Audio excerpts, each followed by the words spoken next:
Hello, hello. All right, guys, welcome. I see a few people joining. Let's give it a few seconds. Hi, guys. Happy Thursday. Oh, my goodness. How's everybody doing? Hope everybody's doing well. Hi.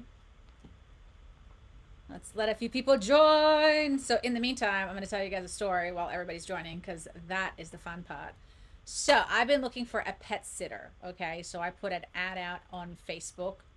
And I think everybody's fear, and this is like, I'm trying not to be mean or judgmental because people struggle, people go through hard times. But my biggest fear is obviously because this is all at my mother-in-law's house is having somebody come there who is a little bit unstable. I mean, you're showing him in your house, and anyway. So today I had a girl show up who I was already like 50-50 on. Um, and this is a part of your intuition where you have to trust your intuition over being nice. So she comes in, and immediately I'm like, this girl is homeless. She's on drugs. Absolutely not. And I'm like, still being nice to her, of course. I let her in. I still put her through the interview and everything. But obviously, there's something off about her. Poor girl. I mean, I think she's trying to get her stuff together. She was nice, but again, signs showing up. Anyway, long story short, I'm like, okay, thank you so much. Then she leaves, and I'm thinking, I looked at my husband, I was like, I really think that she's obviously in a bad situation, the poor girl. Like, she seemed really nice, but absolutely not. We're not going to have her stay. Anyway, I go to the post office, and then, of course, guess what happens? I see her pulling her shopping cart with all her belongings down the street. And I was like, oh. So I was right. She was homeless, the poor girl, but we're not going to hire her. But I felt bad too because she obviously needs the money. But at the same time, it's just one of those things. Anyway, hi guys, just telling a story while everybody's trickling in. Hey Tim, hey Kai, hey Johnny, how you guys doing? Hope you guys are doing well. Yeah, so that was my day. So the moral of the story is trust your intuition today. That's the key of the. Hi Yanessa, seeing you twice today, Yanessa. That's awesome. She joined my other live today, so that was very sweet. Um, hey, Dolphin. That's a cool name. Is that your actual name or is it just like a nickname? Welcome. You're so welcome, Dolphin. Or Dolphine, hopefully, but I'm just saying Dolphin. It's probably Dolphine, right? Okay, I'd love a request card if you have time. Absolutely. It is Dolphin. Oh, I love that. In my Book of Realms, there's incarnated dolphins. It's an actual realm where people reincarnate as dolphins. So, sounds about right over here. Hi guys, welcome, welcome. Okay, so quickly how it runs. So Kai, absolutely, we'll get to you. So basically, Reedy, hey, good to see you. So I'm gonna start off with the group reading just so everybody gets something. Then, if people give donations, not expected, but it usually can happen, you lock your position in for a longer reading, and you obviously get at the top of the line. If nobody gives a donation, no problem. I will get to everybody. Again, it's not expected, but if somebody gives a donation, they just basically lock their position in for that reading. Hang around. It's going to be juicy. I promise you. Anything that I say to somebody else is going to resonate with you. You're here for a reason. I also love a reading if you, yeah, absolutely. So I'm going to start with the quick group reading just for the energy of the week, and then I will get to the one-on-ones. So if there is donations, guys, just hang around if you don't want to give a donation, and I will give you a reading as well. So just so you know, it's not expected, but that's just how it works out because it's just fair. Okay, so let me start with the group reading. Thank you so much, Kai. I got you down. And then let's get into it. Kai, I got you down. You're down first. Okay, so give me a second. So this is just a quick group reading for everybody, and then I have Kai first in line. Oh, this one's hard. Okay. Anyway, good story today, guys. And so, yeah, so I've been applying people. I've been interviewing people for like pet sitting. You guys, it's amazing what's out there. I'm like wondering how people get jobs. That's the part. Oh shoot, that's the part that I want to know. I'm like, some people like I put the ad out, I put everything out there, and then somebody just goes, "Sup, I'm interested," and I'm like, "Cool." Not. Somebody just sends me their phone number. I'm like, you gotta like. Oh yes, thank you, Kai. I did cut my hair. She's a new self. For those of you who don't know, my hair was all the way down to my bum. So I had really long hair before. Yeah, anyway, so it's an interesting journey. But yeah, you got to really trust people because you know you're not going to be here. You're signing your babies to them. Got you down, Reedy. Thank you so much. Um, so it's crazy. Okay, y'all. This is interesting. So we got three Raphaels, three heart chakras. Dog sitting. It's hard to find a perfect person. Yes, I know, and I've been hearing horror stories too. By the way, Dolphin. So I mean, listen. You know, I had one woman tell me that she got somebody robbed her and they didn't even take care of her dogs, and I'm like, holy moly! Yeah, you don't want to be doing that to me though. That karma comes around real quick, man. All right, so guys, I feel like for those of you who are seeking relationships, partnerships, all that kind of thing, there's a lot of, hey Nicola, there's a lot of new love energy in the air, heart chakra energy, and healing big time. So I don't know if a lot of you have been triggered. This last week we were in retrograde and we had it in the sign of Scorpio. I was a bomb. Okay, like I went off and it came out of nowhere. I couldn't control my emotions. My husband, thank God, I trained him how to calm me down. uh I'm not triggered, you're triggered. I love that. And it was insane. It obviously was some underlying trauma that came to the surface. Hey Brandy. And it was intense. So now that it's over the hump of it, like I'm a lot better and we're processing and we're working through it. But I'm telling you, it was gnarly, and I'm sure some of you are maybe going through something similar or having intense experiences this week. Just so you know, it's possibly yeah, so definitely it's just possibly the type of week that basically there's healing happening. And sometimes we think of healing, guys, as this like, oh, you know, it's just pleasant and healing is just all about butterflies. And no, sometimes healing is a slap in the back of the head and get your stuff together. Sometimes it's even worse. So all these emotions, whatever is been suppressed, whatever has been hidden, whatever it's been, whatever, it's coming to the surface, and sometimes it comes in big waves. So again, a lot of water energy here. However, I am feeling, guys, that I'm telling you, this is so good. I know it sucks, but it's so good because make a wish, dreams come true. Because sometimes when things go so bad or they're so emotional or there's just whatever the chaos, you get your stuff together. You suddenly are forced to concentrate your energy into what you want. You're suddenly saying to yourself, this is not for me, that is for me. Show me the earlier card, I missed it. This one? That's the one. Ah, there's a doggy. Okay, so I wish for a pet sitter. That's me wishing for a pet sitter right there. Oh, these ones? So these are the two before. They're all Archangel Raphael, and Raphael is the Archangel of healing. So yes, but aside from that, this is after the big emotions, the big whatever, then it's time, because the healing has taken place. Now it's time to be creative. Now it's time to really know what you want. And even I feel like for some of us it's a time to really actually just say, hey, this is not for me anymore. You know, I'm moved on from this, so I can make better choices, or I can say no to something. I don't have to put myself through this. Yeah, gotta crack open to really heal. Absolutely, Tim. Absolutely. Sometimes it is required. Sometimes it's gentle. Sometimes it's easy. Sometimes it's tough. Okay. So the thing is, just don't stay in it. Like when I see it, I sat down with my husband and I told him, I was like, I'm really triggered. I don't know what's going on. Got you down, Nicola. Um, and this is what I need from you in order to calm me down if this happens again, so that we can work through it. And you know what? The second time he did it, and I went up to him and I said, thank you so much. You made it so much easier for me. I didn't even, again, I could feel myself getting to that level, and I could see myself like, why can't I stop myself? And I'm just like going off and off and off. And then he just kept his energy cool. He didn't react. He didn't fight with me. And then I came up to him and I was like, thank you so much. You're a champ. You're incredible. Like, that's exactly what I needed. And now if it happens again, I highly doubt I'm going to get to that level again. I'm going to catch myself and go, I don't need to be this defensive. I don't need to have that reaction. Just got here, have a laugh a little, cleared up.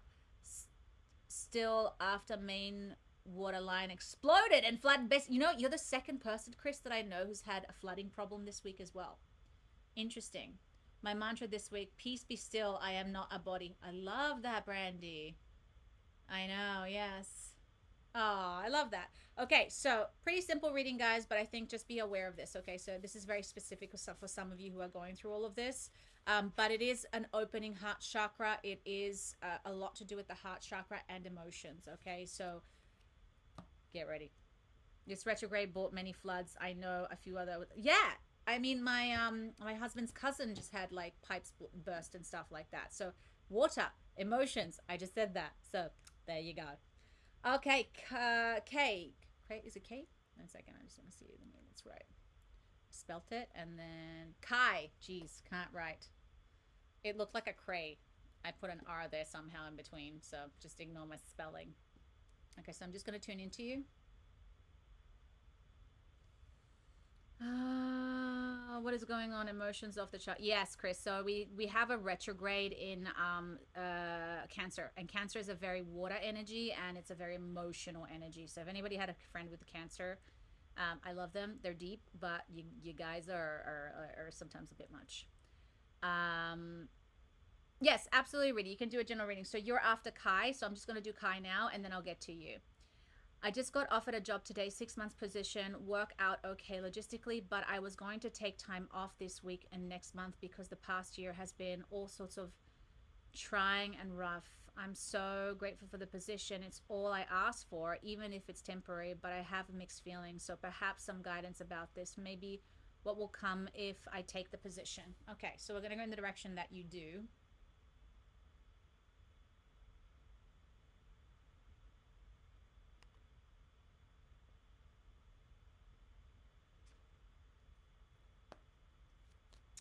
Yeah, this is a time just really to, I feel like as well for me, I started to realize like a few things as well. Like when I'm like this, I'm not good socially.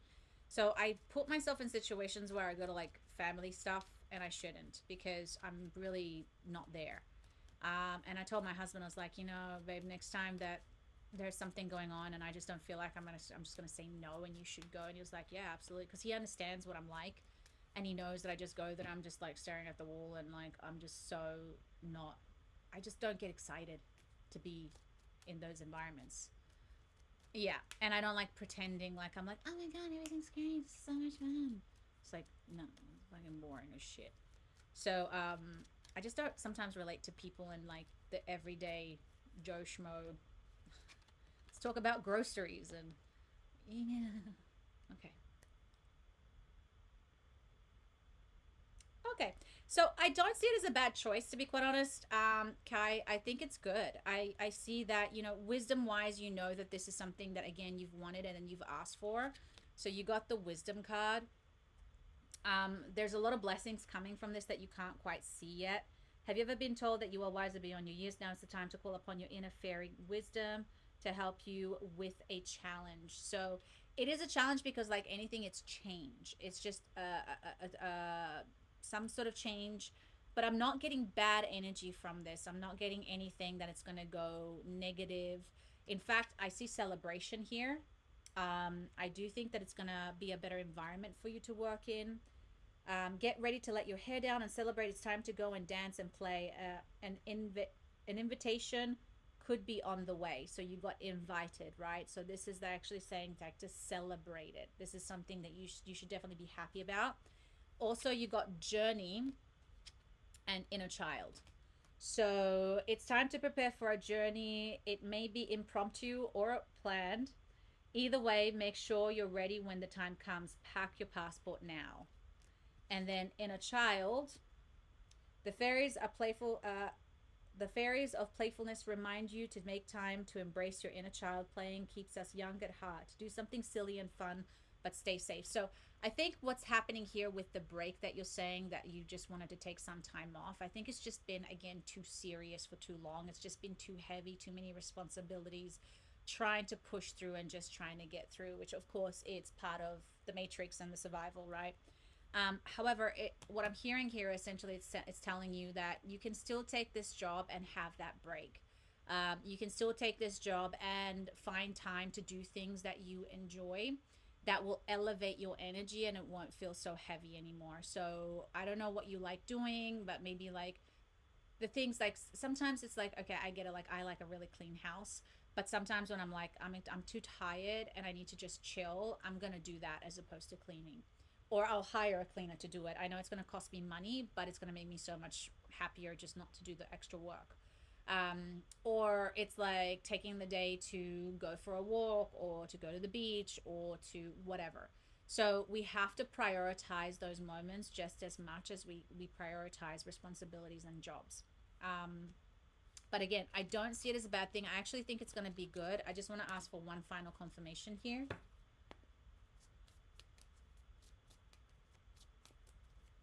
Anything else about the job? Yeah, I mean, you got the career card, literally. So this is a step up for you somehow. It's time to step into your power fearlessly and apologetically, embody the energy of the dragon, and you will realize that you are capable of accomplishing anything. So I'm not quite sure what's blocking you, possibly. I think you know that this is the right step forward. So my question, I guess, to you is like, what do you feel like is blocking you from it? What is the side of you that says no? Because the dragon is literally the career path. Like, you should take this. So let me know what that means to you. Hi, guys. What's up, everybody? The dragon. Because if I can get you a little bit more understanding of what that is and we can tune into that. Well, this is lovely. I felt burnt by my previous job, so I thought I would take a break.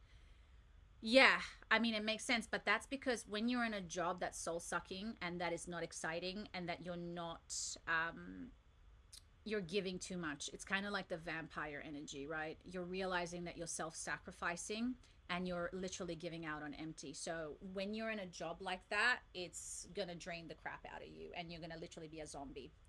This job, I feel like it's going to give you some energy. It's going to be exciting because it's new, but you have to stop burning yourself out. So it's about slowing down and planning around it and making your health and your playfulness, your inner child priority. So if that makes any sense. So yes, you're going to start a new job, it's new responsibilities, but how can I really make sure that I delegate for time off, where I don't overexert myself, where I am saying, even if the job tells you, oh, you have to work these extra hours, you put your foot down and you say no. Okay, like that's what is required of this kind of level of self-respect, because you're like, listen, I will work the hours that you told me. I don't know what the job is, but I'm just saying, for some of you out there, maybe you need to hear this, because a lot of people just put up with it. Like, I'm like that. I just got offered again an old job that I used to do, and I'm sitting here going, do I want to do this? And then I'm like, I didn't mind it. I kind of need a bit of extra money right now, but I can make that money myself if I just put that energy and time into my things. So I'm not jumping into anything. I'm really sitting down and really thinking it through before I jump into anything, and then I just say yes or no. Um, but you have to have those boundaries, and you have to know what you can and can't put up with.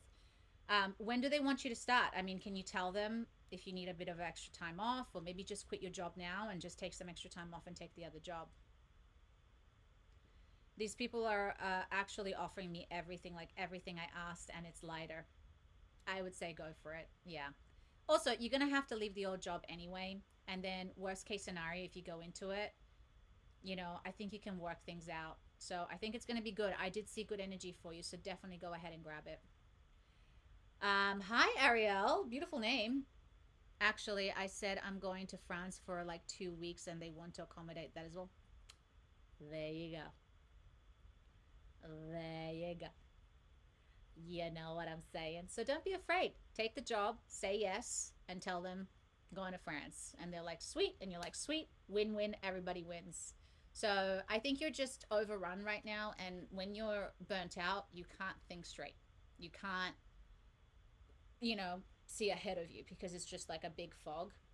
So that's all that's going on right now. But I'm seeing it's a good one. Go ahead and grab it. The old job is shit. So let it go. Clearly, if you're feeling like this, let it go. It's not worth your health. It's not worth your mental health. unless you're making millions of dollars, okay? And even then, that's questionable depending on what you value. I'm so glad. Yeah, you got this, girl. But take some time, do some meditations, okay? Reset your energy, reset your nervous system. Go and check out my some of my meditations, okay? There's a ton of those to self healing and all that sort of stuff. So definitely go grab it. Yoga Nidra? Question mark. Kai, Jude, are you asking her if she's a Yoga Nidra teacher? That's a good question. Okay, Ridi, what's your question? You're next. In the meantime, I'm gonna have my tea. Oh my god, so good. I love tea. Not the tea. I don't do gossip. Gossip is boring. Oh my god, did you know that so and so did this, this, and that? No, and I don't care. Really, how can I best step into the woman I became over the next 12 months? Oh, and becoming. Right, sorry, because I was like, you're already that, so that doesn't make any sense. I think I'll be more identity and business focused. Okay, let me just tune in.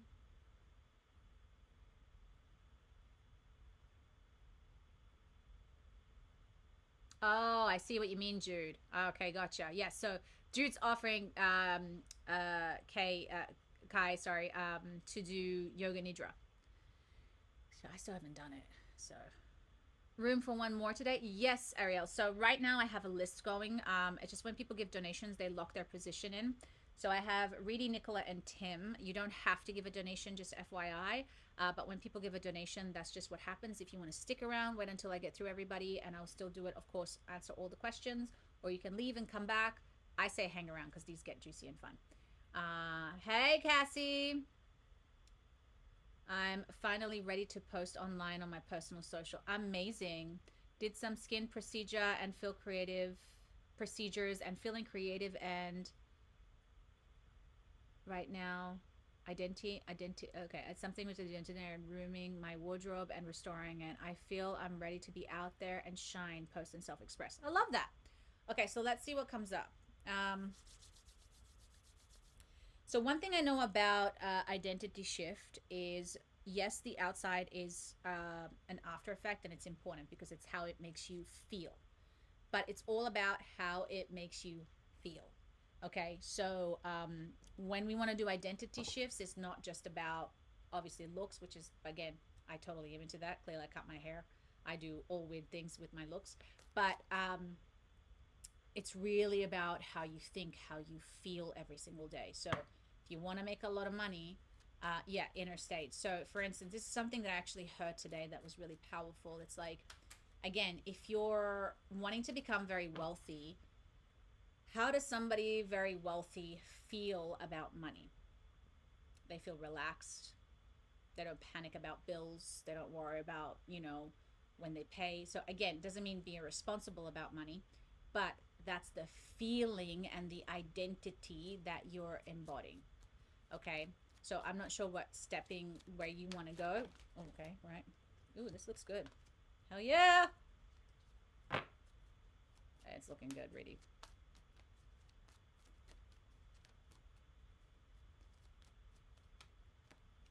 Hey, I love this. Dude, you're on point, really. Okay. So, first card, good fortune. Okay. You are moving on, moving forward. You're moving in the right direction. You've done the work, and the money is following. Okay. The abundance. You are behaving, dressing, acting in that frequency. Now, understand it takes time for the reality to catch up. Okay. It's not like this. So, just hold that identity. Next card is follow your dreams. Follow your dreams. So you're definitely doing the right thing. You're following your passion. You're expressing yourself. The energy is being received that way. And then the final card is change. So your world is going to change. Absolutely. You are, release the past. So there's also some letting go to do, some surrendering of the past, and it requires a level of freedom. But you are definitely on that journey. You are definitely moving up. You're definitely doing everything that needs to be done. This is full confirmation. I mean, you can't get it any clearer than that. So I don't know what you're doing, girl, but you're doing the right thing. So it's making you feel empowered. It's making you act empowered. I got you, Ariel. Um,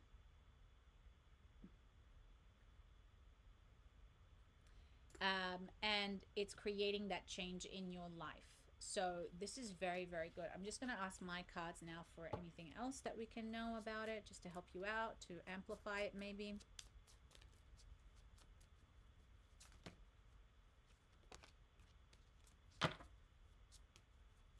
Okay, very important reading. This has been a very much a lesson of self-love for you. It's been a journey of learning to love yourself, actually, for the first time. You got the Selkies. Okay, so the Selkies card is really all around self-love. So this has been a lot more than just abundance, which is why it's working for you.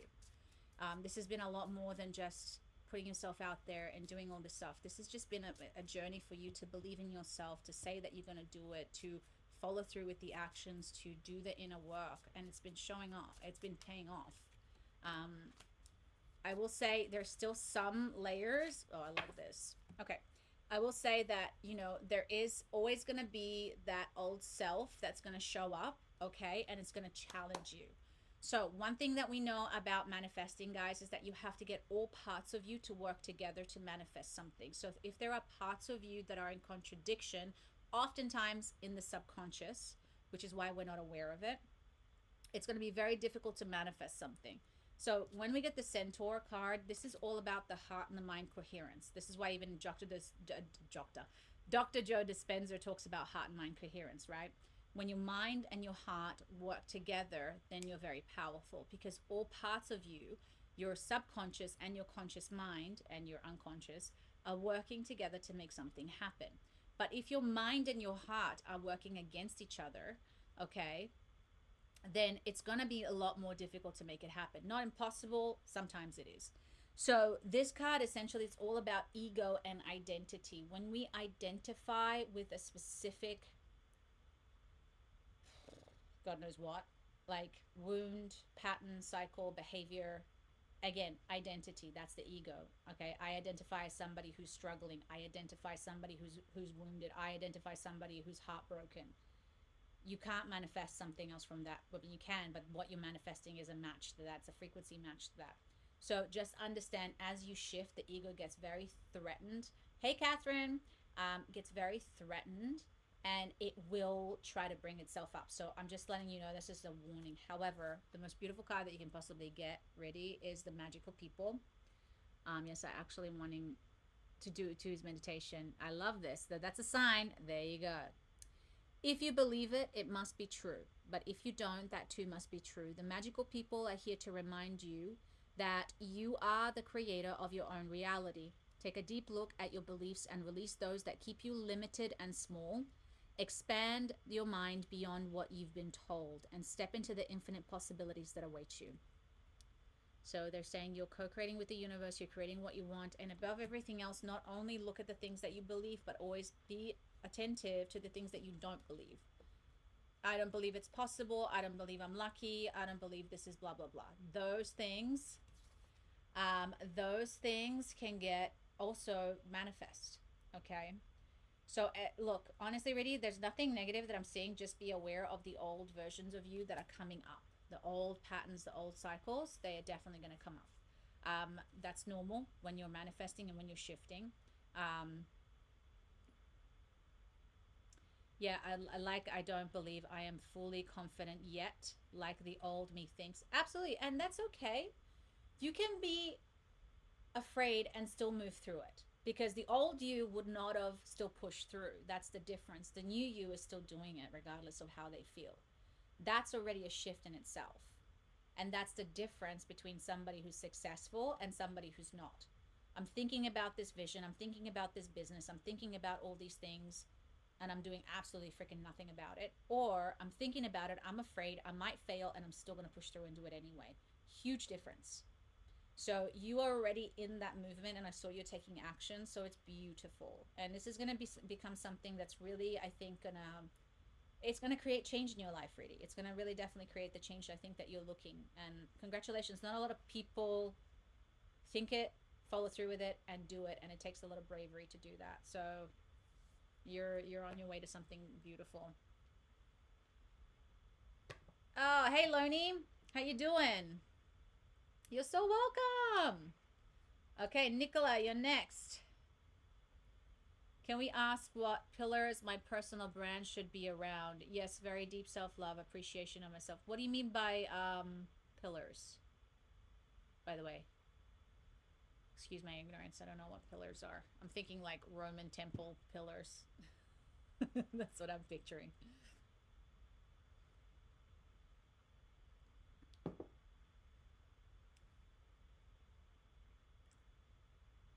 I'll be with you 1 second, Nicola. I'm just going to get ready. When I build my Instagram self expression, then what topics do you think best to align?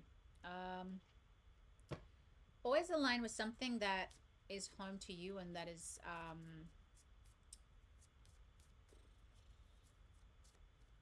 authentic. I'm thinking fashion and creative energy. Yeah, aesthetics, but aesthetics can also be authentic. Ooh, okay, that's pretty clear actually. So you got the Mystic Mers. This is like the Temptress. This is like the it's sexual energy, is Temptress, it's primal energy. So aesthetics wise, you want to have that kind of frequency that's within this. That's what they're saying, if that makes any sense. So beautiful, sexy, um, a little bit like look at her. She's gorgeous. She seduces. So it's like an energy that dark feminine and sensual. There you go. That's what I was looking for. So that's what they said. That's what they showed. I love her, by the way. She's so cool. She's a badass. She's a badass. Okay, so Nicola.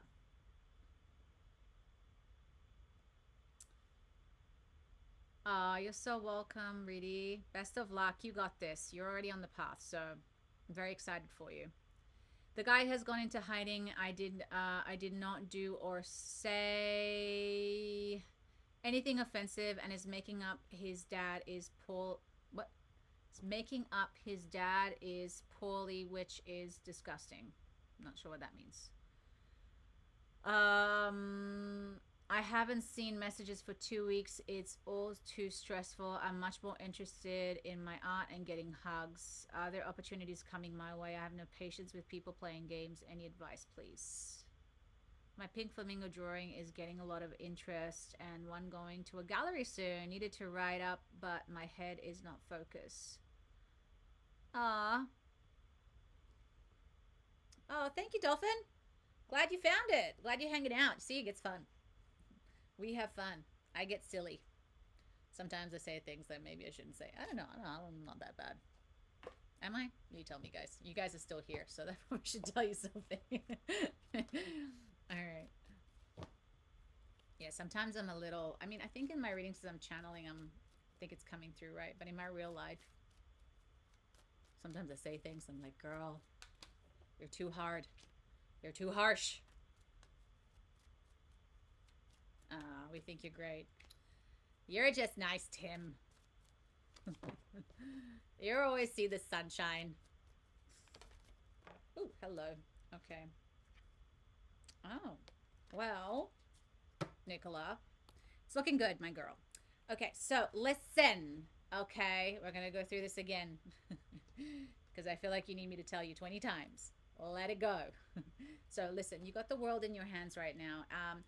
Your the world card means that right now, because you're in such a heightened emotional state, this is actually, oh, he's making up stories about making up stories. His dad is all when he lies, he needs. Yeah, but who cares about this guy now? Why are we still going on about this guy? He hasn't talked to you for 2 weeks. I know you're attached to him, but you guys have been going back and forth, back and forth, back and forth, up and down, and all around for so long. And this is the problem with this situation. It's like you can't control other people and what they do. People lie, people manipulate, people do what they do to get what they want, however they want. It's how you react to it, it's how you receive it, and it's what you do with that that is important. You can't change people. You can't force people to be good people. You can't force people to do the right thing by you unless you're me, because then you can just ask my husband. No, I'm kidding.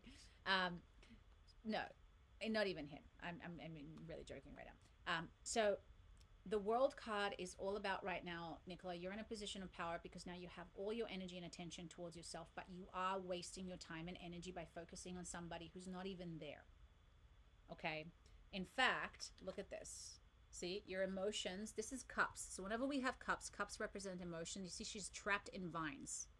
And it's not just him, it's all of these things from your past as well. It's layers and layers and layers. And he, this guy, is the symbol of all of that. So that's the thing that you're not seeing, which is why you're so fired up about this guy. And I'm not taking away the connection, the love, the bond, all of that. I'm not taking that away because it is fair. I mean, it is there. You felt it. It's there for a reason. Again, that's true. However, this is an unhealed wound that you've had for a very long time, and you've obviously manifested through this guy. And this guy is just revealing to you all of these wounds that you haven't healed. Now, we'll get to the good part. Now, you gotta let it go, okay? You gotta break it down. You gotta let it go. You gotta have a tower moment, right? The tower is everything collapses, everything is crap, everything is gone. But a new relationship is coming in for you, Nicola. A new love. But you can't manifest this from a wounded place. Sure, you're ignoring him, but you're still talking about him. Okay, so are you really ignoring him? That's my point. Yeah, and it's because you, even though you're not talking to him, your energy is, your heart is. So whether he's there or not doesn't make any difference. That's what I'm trying to tell you. It's not about him. It's about what's going on inside of you that is triggered by him, that is causing all of this. So you got to figure out what that is.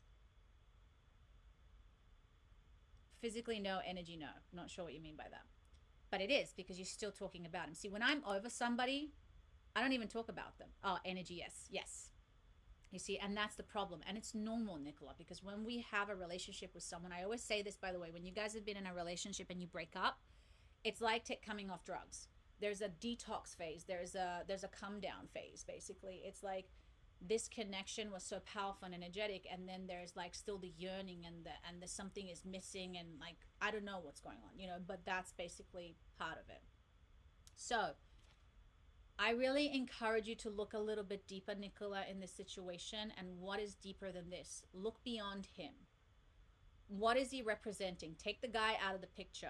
What are the emotions, the wounds, the patterns, that maybe the cycles, it's the lying, the deception, the unpredictability. So who in your life has created that to you before him?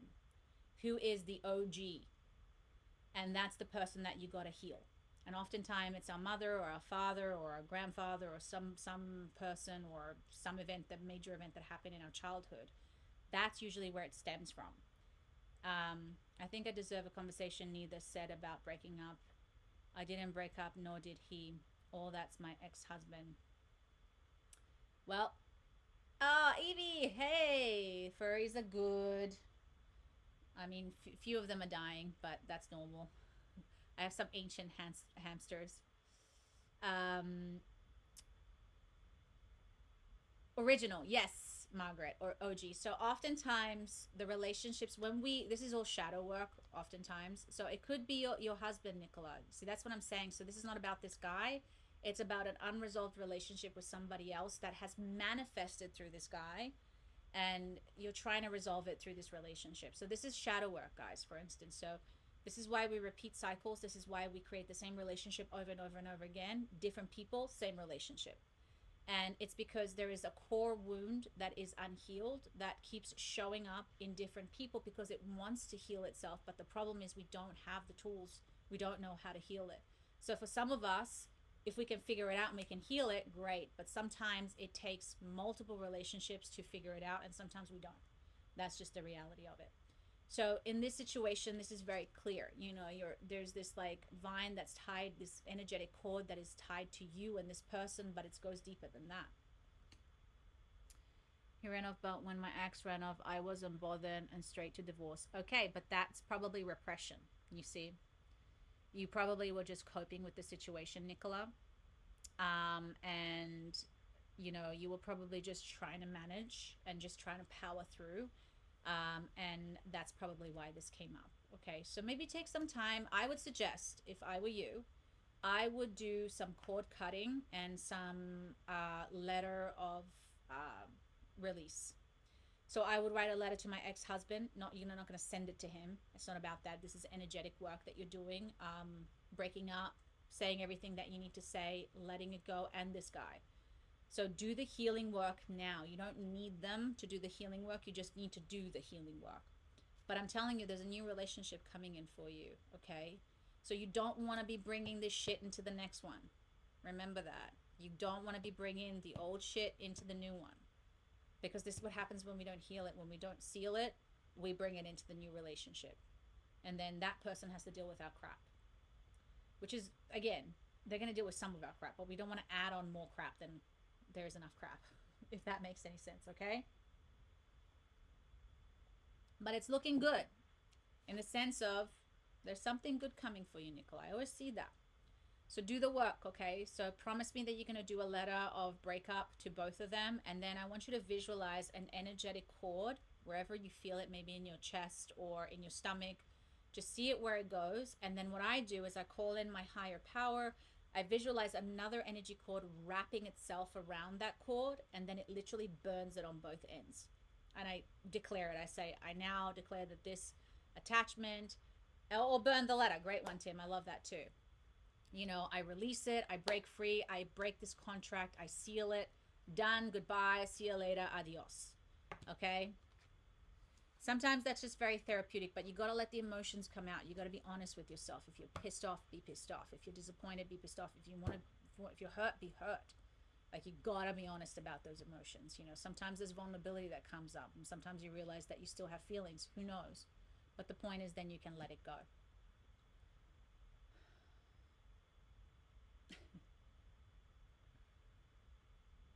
I do a letter with my ex-husband, might be several letters. The guy, he walked off from his ex-wife. Platter, 15 years, son, isn't me. It's cryptic. But doesn't matter, Nicola. It's up to you. You don't have to do it. I'm just showing you the way. You can do whatever you need, whatever you feel is right. But I feel like you got to do some healing work. This is like layers and layers of stuff. If you want to be free and you want to feel free, you got to do the work, and you got to stop expecting others to change. So yes, you do the letter. You write the letter. You don't send it. It's a spiritual letter that you write.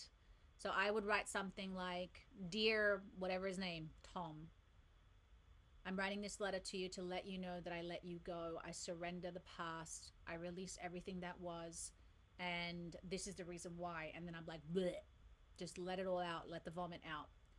Release it. Go as crazy as you want. And then find a resolution at the end of it. You don't need to know where your ex-husband is, Nicola. It's symbolic. You don't send the letter. It's spiritual. So you just write the letter and then you burn the letter. You don't have to know who he is. You're not sending it to him. He's not going to read it. This is about you and you. This is about your inner healing. It's nothing to do with him. I mean, it is, but it's not, if you know what I mean. So just do the work, okay? You got this. And you got a new relationship coming in, girl. So get yourself ready for it. Okay? Allow it to be a loving experience for yourself, a cathartic experience for yourself. That's the point of the letter. That you get to a point where you're like, find some resolution within yourself. You don't need his approval. You don't need his words, his body, his actions. Nothing to do with him in that sense. He's the symbol of it.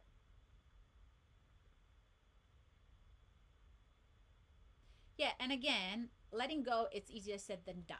Okay, I get the part of letting go is not easy, but you can't just go, okay.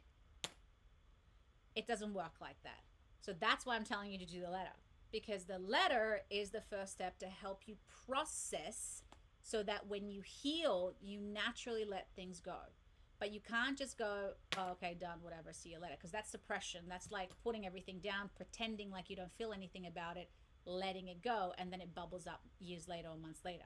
That's not letting go. Letting go is feeling everything, going through everything, processing everything, acceptance, full acceptance, and then understanding, and then go, I get it, done. Does that make sense? That's true letting go. It's a note to myself. Okay, so Nicola, I'm going to move on to Tim, but you got this, okay? So just do the letter. The letter to my ex, as a breakup took 9 years to set free. Yeah. Or whatever comes up. Just trust what comes up when you sit down and do the letter. And definitely put those emotions and that healing and that work, that energy into your work, into your art. Because it's charging your art. There's a reason why you're so emotional. There's a reason why you have big emotions. Artists in general do. Okay? But when they're channeled the right way, it's very powerful. When it's channeled the wrong way, it's self-destructive. So be careful how you channel that energy. Make sense? That tea is so good. Okay. I did the letter to my ex-husband. I will do more sketchbooks. Yes, it's helping. Okay. And then come back and let me know how it goes, okay? You got this, girl. This is lavender chamomile with some soy milk. I love it. I like it. Okay, Tim. And no more caffeine for me because I have 2 cups of caffeine in a day and then that's it. And then I go to chamomile. I just want a warm drink. Do that, yeah. Chamomile is good for your nervous system. It soothes it. It calms down. Hey, Jamie. What's up? Okay, so Tim's writing the message now. As for the fur babies, so I took some of them to the vet the other day. I have 3 hamsters who are sick. Unfortunately, my favorite one, Max, is dying. He has tumors. I have 2 of my other boys as well who are my favorites. One has got some sort of skin problem, not sure what. The other one, again, something going on. He's been mutilating himself, so I put him on medication. He's much better. One of my rats has got lung problems, so apparently I have to clean their cage even more now and give him baths. So they're all clean now. And I have to clean their cage like every 2 days now. I used to clean it like every 3 days, and now I have to clean it like every 2 days and give them baths at least once a week. So maintenance has gotten higher, which is fine. But yeah, the boys, honestly, those hamsters are ancient. So even the vet was like, he's so shocked whenever I bring my hamsters in there because he never has to wear gloves because usually hamsters are pretty aggressive. And my hamsters are incredibly friendly. Like I let them run around, they come up to me, they walk on my hand, you know. So and he's always like, I don't know how, like, this is not normal, you know that, right? And I'm like, that's because I'm not normal, man. I'm like, I am the hamster whisperer. I will claim that title. The hamster whisperer. All right. I'd like a general reading. Since last week, that girl I liked is dating someone else now. Ooh. So I've accepted the need to move on and focus on me. I'm planning more on how to have boundaries for creativity, like caring, like carving out Sunday to not socialize with friends. I also had a buddy approach me about an online friend group thing he's doing, and that was exciting. But I think I'm actually, it's an actual pyramid scheme. Trust your instincts on that. So that's lame. Also, I have a second date with another girl this Sunday after bike riding with a buddy. Am I doing too much? Not if it's channeled in the right direction. I'm jogging outside now in addition to weightlifting, and that felt great. Oh, I love that. But I'm just running from my inner work. Okay, let's find out. You know, Tim, this is why I didn't want you probably to jump into that girl, because I did see something coming up, but I did see that you were going to find a resolution last week, like you would know where you guys stand. If it was meant to be, it would have just happened naturally. And it didn't, and that's okay. But you got another girl right now, so let's see how that goes. Oh, this is hot.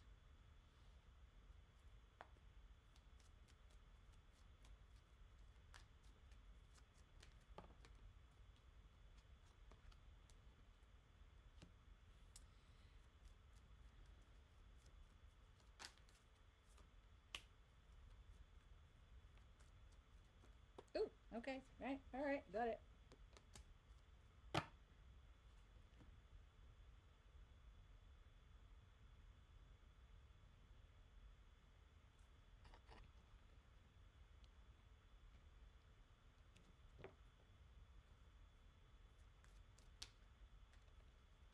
AC, thanks for being here. Yes, so I have Ariel is next, and then after Ariel, I don't have any more donations. So I will AC. My thing thought it was said Siri, um, and then I will take questions after that. So right now I'm doing Tim, then I got Ariel, and then I'm open for questions unless somebody gives a donation. Okay, so Tim, by the way, can I just say this is just so you. Do you see yourself dancing? I love this. This is so you. So I see you being a little bit happier. I do think that things are going to get better. But yes, you definitely need to be a little bit lighter, okay? So the Fairy Queen light comes to shed love and light onto the current situation and to remind you that light can penetrate the darkness. I'm going to try Zope dancing this evening. I don't even know what that is, man. What is Zope dancing?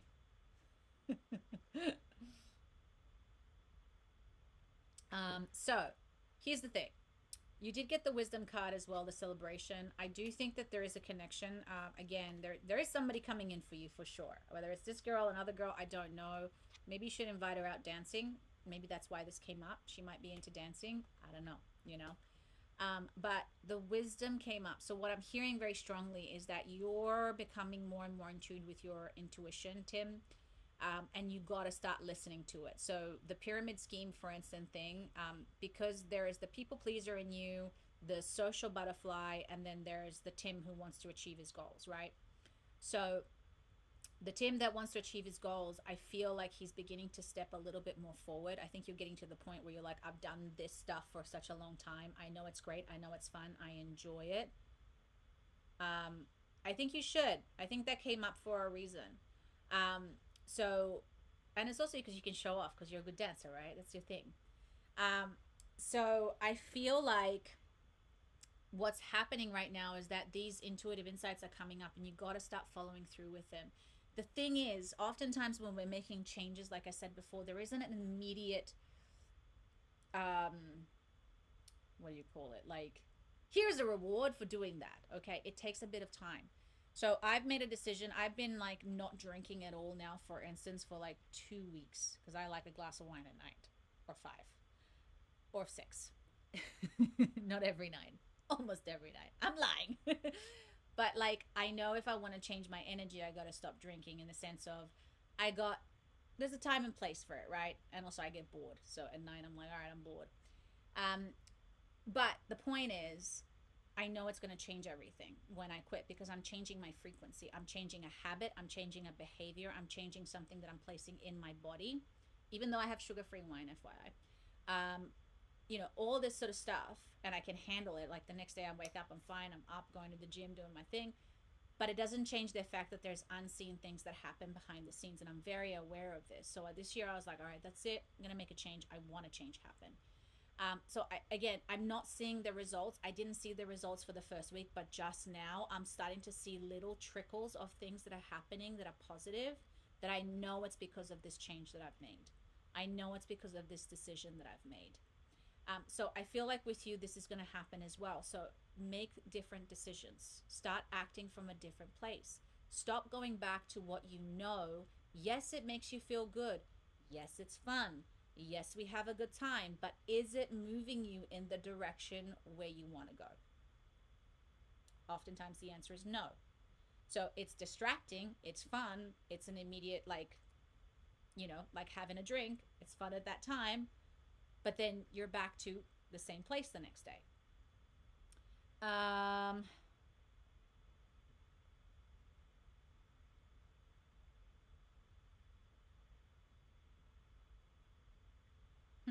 okay. So, news of exciting new endeavor. Use your originality and integrity. Um, Hi, Genebra. Sorry, it took me a second to be able to read your name. It was a complicated name. Hi, welcome, welcome.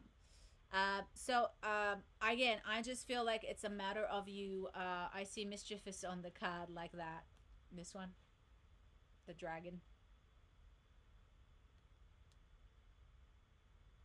Dragons usually also mean like conflict, by the way. Dragon.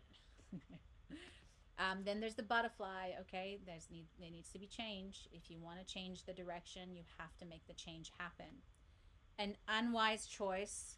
Learn what you can from the situation. Review everyone's motive. I think this is really to do with the friend thing that you said. So I feel like you're spot on about that. Don't do it. It's gonna be a waste of your time. It's gonna be exciting, and then this one, yeah. Make time. This is an interesting one though. Make time for those around you. Take sensible approach. Sensible. Deal with challenges in a kind of understanding manner. So I want you to think of your energy as currency, Tim. Okay, as money. See that she's got money. How much are you spending and how much are you getting back?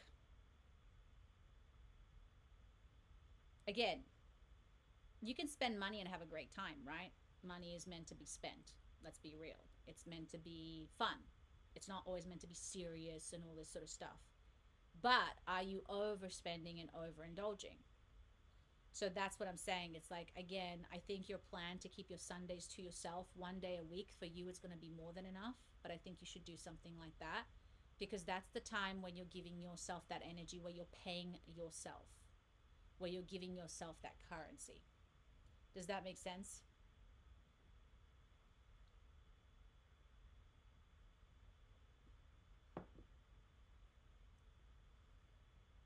Hey, Kelly, good to see you.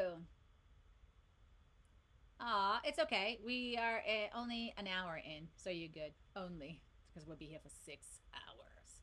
No, I'm joking. I've been pulling my energy back and not going to salsa class or participating in online salsa chat for a couple of weeks too. Yeah, I think I've undervalued my energy in the past, and that was a self esteem issue before. Yeah, I think, again, I'm not saying that it's bad to socialize. I mean, it's a beautiful thing. I think we need it. I think it's great. But I feel like if you have these goals and you have these intentions to go in a certain direction, there has to be some time for you to be focused on it, because then your energy is just everywhere. And especially if you're going to possibly starting a new relationship or something's going on, then your energy is going to be pulled again. So you allow your energies. Like, I'm very, very, very strict with my energy. Like, again, when even so much so that I don't even want to go to anything. Like, when people invite me, I'm like, do I have to? I'd rather stay at home by myself and just do this all day, like, swear to God. But it is what it is. Sometimes I go, okay, you should probably go out and meet people and do things, just be normal for 5 seconds. And like, then I go every time and I'm like, shouldn't have done that. Should have stayed home. So I regret it every time. Um, but the point is, it's okay to do it once in a while. But I don't know, if you want to get to somewhere, there has to be some level of sacrifice. Remember, I talked about manifestation. There's a sacrifice required. It is how manifestation works. It's just simple. I'm in 6 weeks habit challenge and really trying to get full night rest, and I feel more clarity for truly sleeping. That's the other thing, dude. It's like, when you put everybody else above yourself, you're gonna pay for it. I'm doing a new daily affirmation writing habit now too. Oh, I love that. I love it how motivated you are, dude. You're so motivated. You're just so focused. You do so much work, and I love that about you. So let me get one more card just to clarify everything, just like a clear message that can really help you solidify everything. Um, because you know what to do, dude. That's the thing. I know you're coming to me because you just want me to, like, say, yes, Tim, that's what you're supposed to do, dude. Hi, Alicia. I'm like, duh. And then I slap you.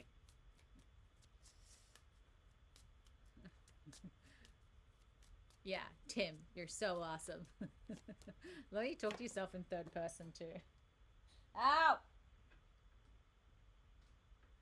Come here. Oh, I hate it when that happens. Stop it. Okay, we got it. Yes. I get it. You want that card. Ooh, that almost flew out. Okay, so you got the Cosmic Witches. Okay, Tim. So remember, if you want an extraordinary life, you got to do extraordinary things. You want an ordinary life, then do ordinary things. Um, so this card, again, is just inviting you to keep moving forward, reach for the stars, keep striving for more, keep doing what you're doing. But understand that that again requires levels of changes. You can't walk a new path in the old shoes. So what are these new shoes and what are the changes that you have to make? It doesn't mean you have to sacrifice your entire community and everything. You built that. You should celebrate that. You should definitely, be proud of what you've built, because not everybody can be as social as you. Not everybody can have those skills and all that sort of stuff. Um, but there are certain areas in your life that, yeah, you do require to take some of that energy, because you can't do it all. Nobody can. Okay. Again, don't be afraid to ask for wise counsel, wise advice, which you do.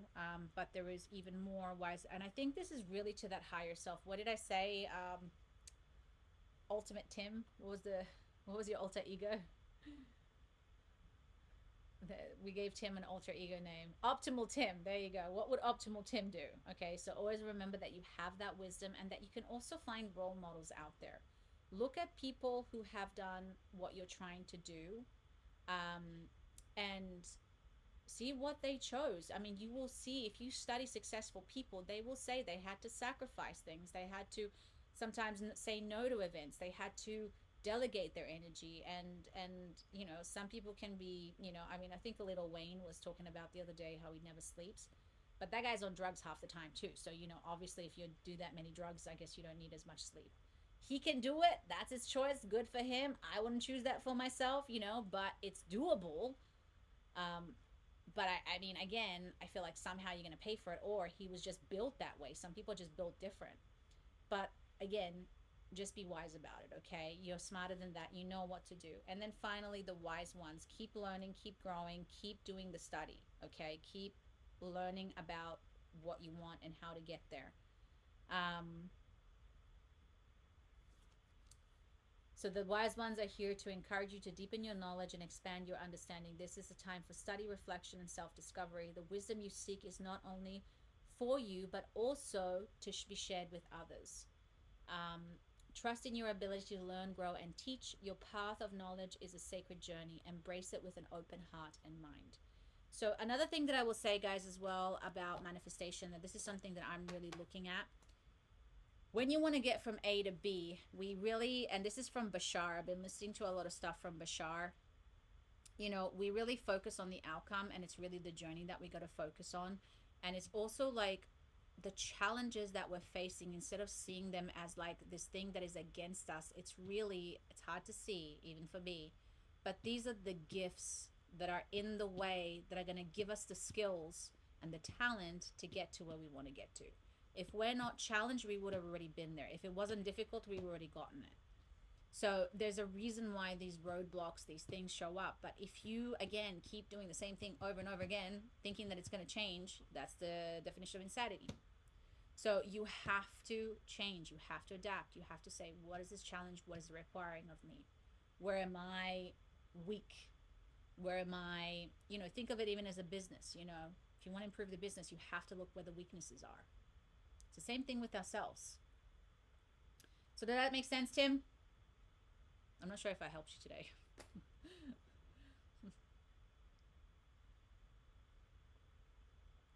Oh, you're the best, man. I appreciate you. Best vibes ever. All right, Ariel, you're next, my love.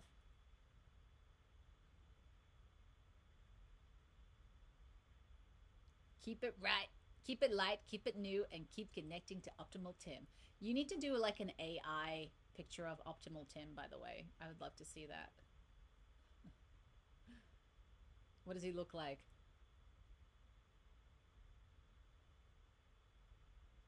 He's like this.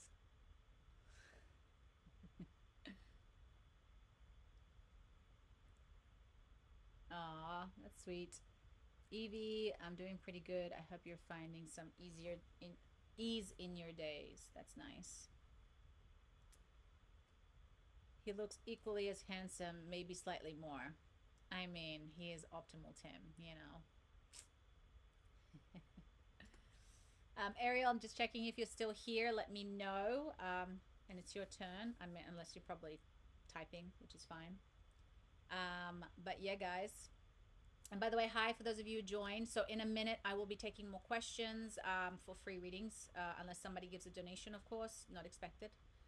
But I'm just saying that's how it works with the list. But this is the last. Ariel is the last on the list, and then I will be taking questions after her. So if you want a free card, no problemo. No problemo. Are you taking any more readings? Weird. My feed says only on being on for 21 minutes. It lies. It's a liar. It says here 1 hour and 5 minutes right now. It's probably because from when you clicked in was 21 minutes ago. The computer lies. Ariel, are you still here, my love? She just checked out. She's just like, bye. Can't handle you. Don't like you. Not sure. And maybe she left and she was going to come back. Ooh, excuse me.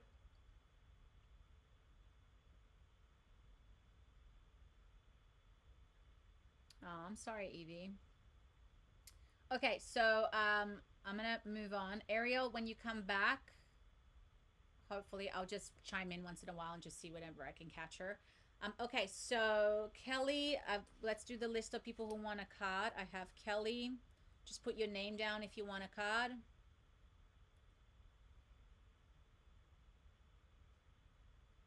Alicia, Keisha, Evie, and of course, if Ariel comes back, guys, just so you know, I'll take a moment to give her her the reading. And Megan. Okay, and anybody else, feel free to put your name down. So Kelly, what's just a card, or what's? Do you have a question?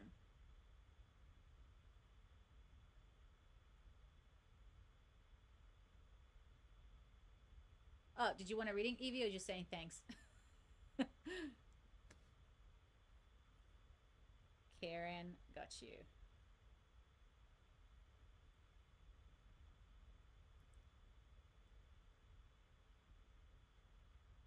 Okay, Kelly, what's your question, my love?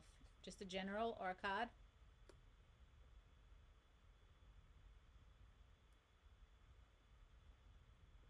My giant soup cup.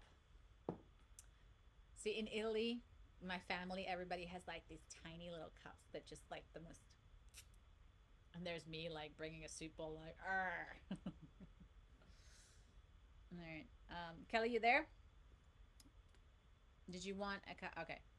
I have a question. I am more. I was saying thanks, but if you think I might help, oh sure. I mean, I got your name down for a reason, so we'll just go with it, Evie. I have a question. I am more depleted than I have ever been in a very long time. Can you give me some guidance on what's going on, please? I feel there's something that is just sucking the life out of me. Okay, let's find out. I'm gonna use my cards for this because if we get the vampire card, then we know definitely something is. Has anything changed, Kelly?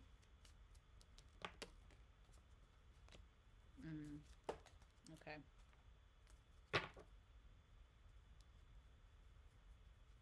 Work, work, work. Oh, why did I have that song in my head? Da, da, da, da, da, da, da, da. Problems after this neck fusion. Oh, okay.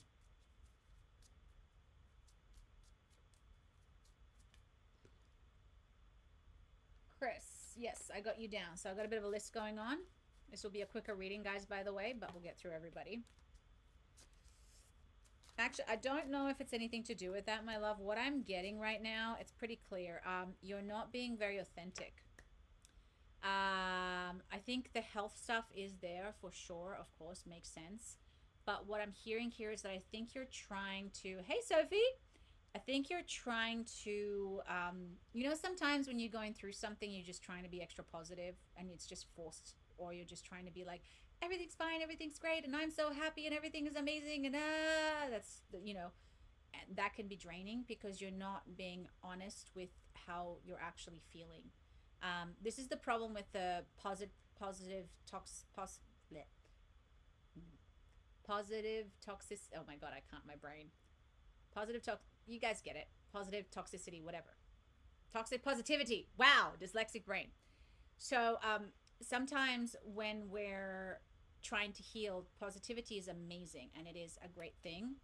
But when it's forced, or when it's like, you know, keep pushing it, sometimes it's just, you're just not being honest. Sometimes you just got to feel the shit, feel what you're feeling, and say, I hate it. It sucks right now. I'm not doing well.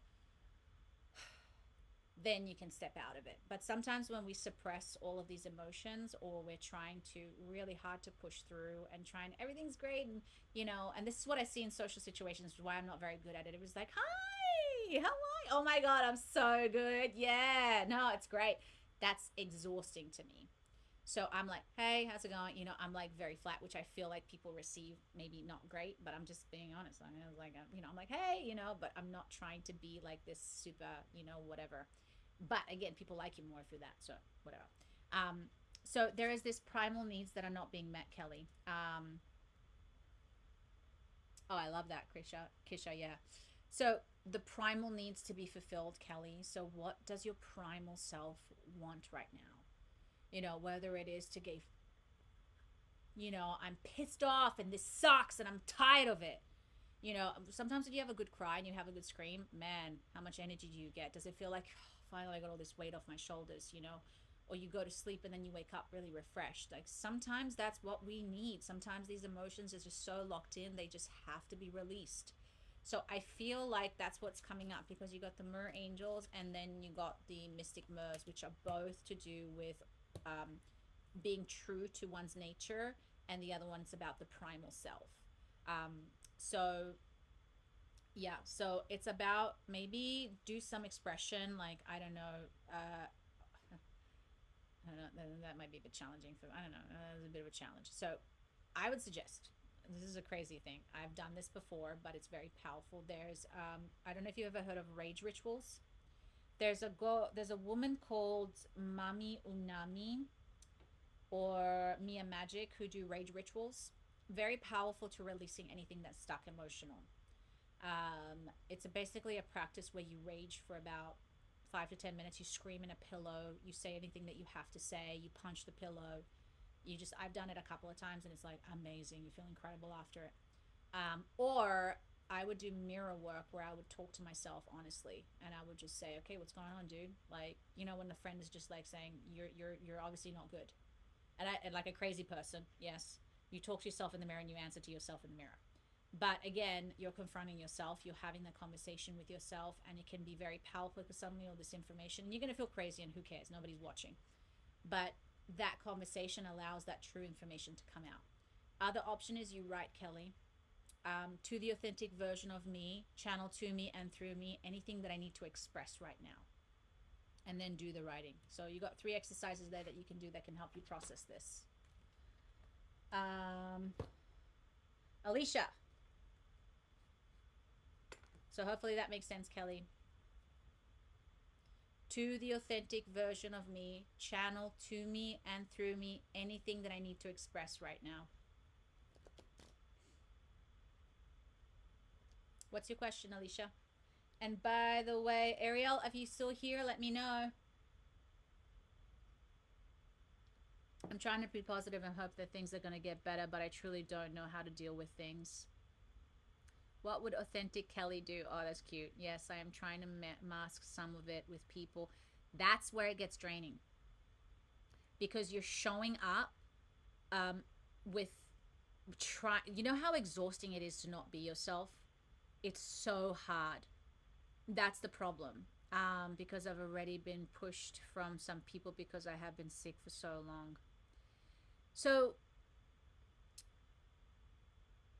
you can show up with people. Okay, so Alicia, I'll be with you, sorry, in 1 second. So I get this, Kelly, because the problem is if you're really sick, when you show up with people and you show up as sick, it number one, it's triggering for people because it brings fear into them, and number two, there's a fear that maybe they have to take care of you, all sorts of things. Okay, but that's not just who you are, Kelly. Okay, you have this thing that sucks and it's awful and it's blah, but there's also so much other sides of you that are interesting and deep and caring and genuine, and those are the parts of you that maybe you can still show up to people, so you don't have to hide what's going on. Just show up other parts of you, but that are still authentic. So don't try to be happy and go lucky and everything's fine and everything's great.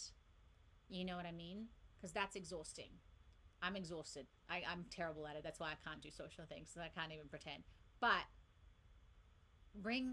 ask yourself, what are the qualities about me?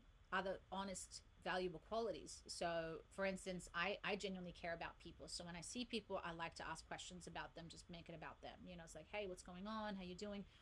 Although their answers are boring as half the time. I would like for somebody to really be honest and real, which is why my brain goes dead. But when you're genuinely caring about people, that's a beautiful quality to have, and you can bring that out. You can bring that forth. Oh, Ariel, you're back. Okay, cool. Because I was asking you before.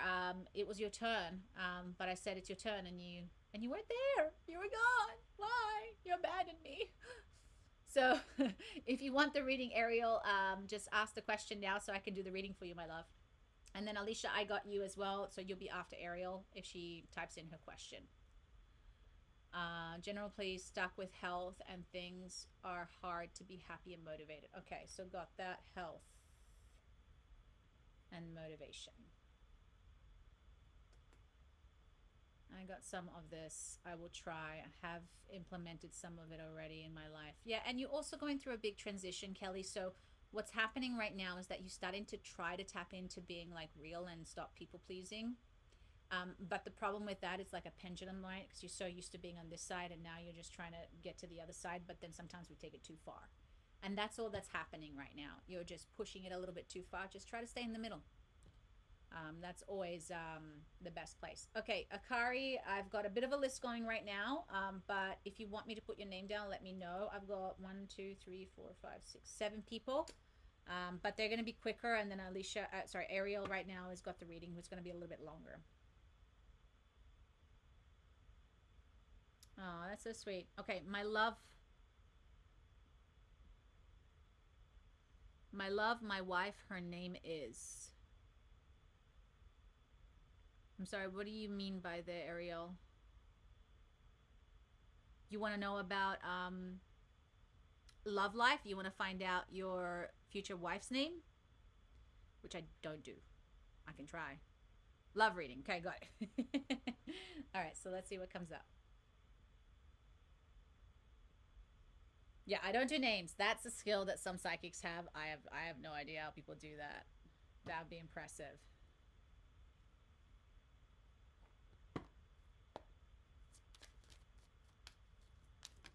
Okay, so let's see what comes up for love.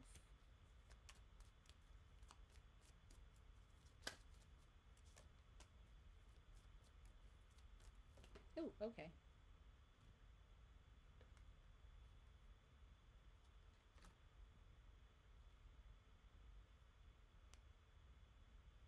Okay, so hey Elaine, yeah, absolutely. So I've got a bit of a list going right now. So I've got Ariel right now. I'm doing her reading, and then I've got a list. So if you still want your name down, let me know. Akari wants still her name, and then I got you down, Elaine. Okay. So there is something better waiting for you. Do what you know is right for you. A spiritual quest, Ariel. So I don't know if you're seeing someone or if you're not or whatever, but this is telling me that there is somebody there, but it's a bit of a journey right now. It takes you, it's almost like you got to get to the other side to, it'll make sense in a second. You have to get to the other side to find what it is that you want. And I feel like, there is light at the end of the tunnel. So I feel like there's some stuff in your past that has been obviously like, I mean, most of us have experienced pain and whatever, but there's something that is like creating emotional pain or like going through a storm, because I can only refer it to this, right? So it's like you're coming out of this storm. And again, twice I see loyalty is very important to you. So couple of things when it comes to manifesting love that I will say, and I will repeat until the day I die. First and foremost, I do have a course on my insight timer on how to manifest and attract love. So I'll pin it now so you can see it. I do recommend you do this if you want to manifest love, by the way, guys. Asparagus. Got you down. So when we want to manifest love, when we want to attract love, and by the way, there is somebody there for you, just FYI. You got to look at what you need and not what you want. Again, what we want is fine. There's nothing wrong with that. But what we want is fleeting. So I always describe it as like, I want a guy or a girl who is beautiful, who is rich, and who is smart. Okay. Well, in 5 years' time, they could have an accident, be brain damaged, and never work again. So these things can be taken away. The needs are the core values of a person. Somebody who values you, somebody who loves you, somebody who's loyal, somebody who prioritizes you. These things, no matter what happens to them, cannot be taken away. And these are the most important things that we need to focus on in relationships. Because when we focus on these things, these are core values, core desires, and core needs that, regardless of age, time, or anything, they can't be taken away. So when we focus on those and we really see that, everything else, again, they can be good looking and money and whatever, but if somebody holds all of those values, you're going to be happy no matter what. So when we want to manifest that, this is what I'm also hearing for you. If you want to manifest a new love, or if you already have a love that you want to amplify it, just see if these core values are in alignment, because if they're not, then it's obviously not the right relationship for you. And maybe it requires to move on. Maybe there's a part of you that feels that. Or if you're really wanting to manifest it, then this is the work that you have to do. You have to sit down and ask yourself, what do I really want? Because if we don't know what we want, we can't manifest it either. Or we do manifest people, but they have traits and aspects of the things that we want and need, but then they're not the whole package. Nobody's going to be 100%, 120% the whole package, just FYI. But at least like 80% to 90% of it is amazing. So you can do anything right now, my love. Go after what you want, the ability to attract helpful people. So you have the ability to attract this into your life. You don't even have to go out there and do much work to find it. But again, if you want to be an attractor, a manifester, you got to be very clear on your energy, intention, and what you want. And this is also strength and grace through kindness, self-confidence, and forgiveness. So I feel, again, something around your past, my love, that you got to forgive. There's something that you got to let go of. There's something that you have to just go, okay, I got to leave this behind, because it's not it. It's not serving me. It's either holding me back. It's making me wounded. It's making me shut down. I'm not quite sure. I'm not getting clarity on it 100%. But I am getting clarity on the fact that there is something that you have to get over or move through or break through. And then make a clear plan on what it is that you want. I'm going to ask one more question through my cards, because these are giving me like, let's see. Anything else from Ariel in love?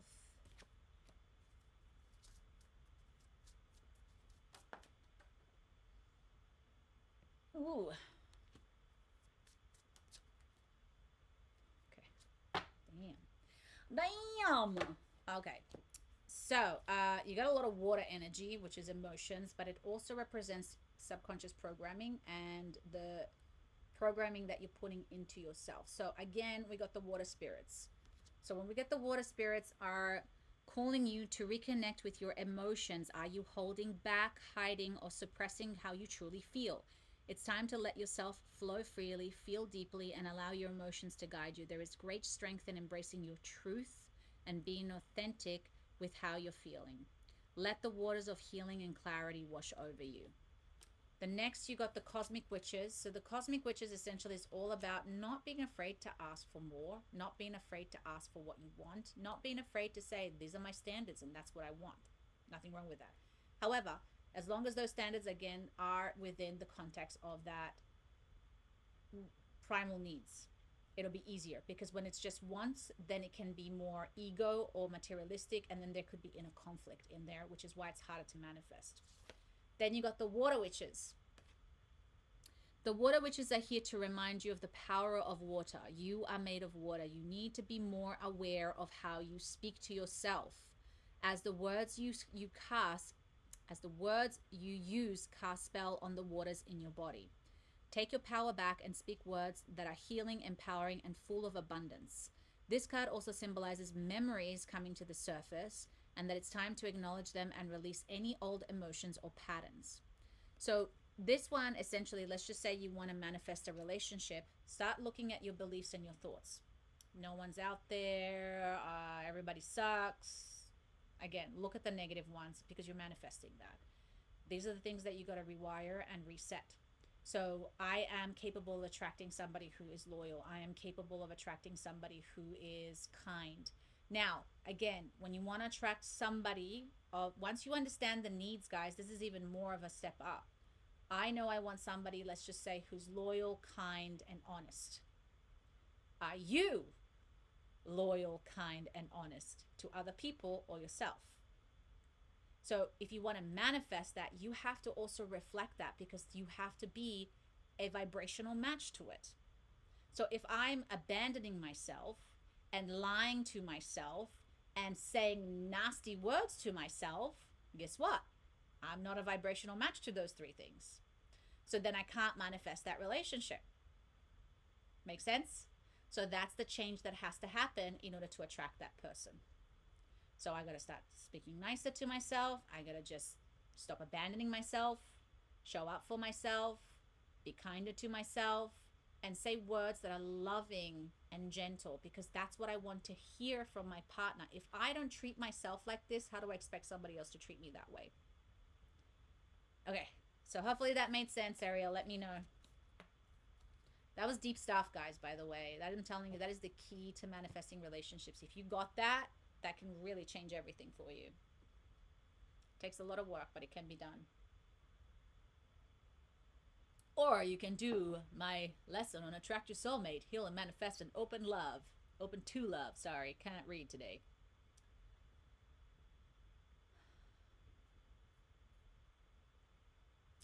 Okay, and then in the meantime, Alicia, I'm going to get your health and motivation. Okay, so let's see what comes up for you. I got a big list, so I'm going to actually just be a little bit faster, although I say that, but then I yap for like 7 hours. This is for Alicia. Bam! Woo! Yeah, so Alicia, you're a little bit lost. That's probably why. Right now, it's just you don't know what the fucking do, and sometimes it get like that. It just gets a little bit tough. It gets a little bit difficult. So you're gonna need some help. No shit, Sherlock. All right, guys, relax. Attitude. Okay, sorry. I'm having an argument with my cards here. Okay. Who else argues with their oracle deck? Okay. So, yes, very unbalanced right now. So this is probably why everything is coming at you at once. You got to start prioritizing yourself right now, Alicia. This is not the time to focus on other people and stuff like that. So it's really a time to rest and be also a little bit in limbo. Um, it's almost like when we're feeling lost, we're like, oh, this is going to be doomsday forever and nothing's ever going to change ever again. It's not true. I've been there many times as well. So there are periods of times where I feel like nothing's happening and everything that I did, blah, blah, blah. But that's just the ego talking crap. Sometimes the nothing is just a reset time. Sometimes the nothing is a time to be lost for a while until you find yourself again. So it is like that for you right now. It's like the Shadow Walker's card is very much about being in the middle of everything and not knowing whether to go left and right, not sure where to go, not sure what to do. You're neither alive or dead, metaphorically. So again, all of this is just temporary. All of this is just happening because it needs to happen for whatever reason. But I don't know if you have a friend or somebody who can really give you some guidance, or maybe your spiritual team. But yes, you need to rebalance, restore harmony within your body. And sometimes that's why maybe you're demotivated because it's not time to do anything. It's time to heal. It's time to spend time with yourself in the crappy situation. Sometimes it's about, I'm going to sit with you, even though you're feeling like crap, even though you're not feeling great and you don't know what to do. I'm going to sit with you and just be loving and kind towards yourself and tell you that it's okay to feel like this right now. Not to dwell in it, but to say, hey, maybe this is what you need right now. Maybe your body just wants you to feel sorry and just say, hey, I'm sorry, this sucks. Sometimes we try to push through that and it's like, get up, and sometimes that's needed for some people, but sometimes it's the opposite. So you're going to get intuitive insights very soon. You're going to know what to do. You're going to trust yourself. The downloads are going to come through, but you have to slow down. You have to just be okay with not knowing right now. It's going to be a little bit confusing for a little bit of time, and that's okay. And then change is going to come in. Okay. The motivation, the direction, the adventure, all of the excitement that you're looking for right now will come in. But you gotta be patient and you just gotta be like, okay, what do I need right now? What is it that's happening right now? And not worry so much about in the future, because that's giving you anxiety. It's like, I'm doing nothing and I'm not achieving anything and blah, blah, blah, blah, blah. That will come. But what do I need right now? So that's the question that I would say. Is it Keisha? Think I need to finish the sentences when I write people's names down, because I put Kish. I'm assuming it's not Kish. Is it Kish? Did I forget the A at the end? Yes. Okay. Good. Sorry. Finish your sentences, woman. Okay. So, what's your question?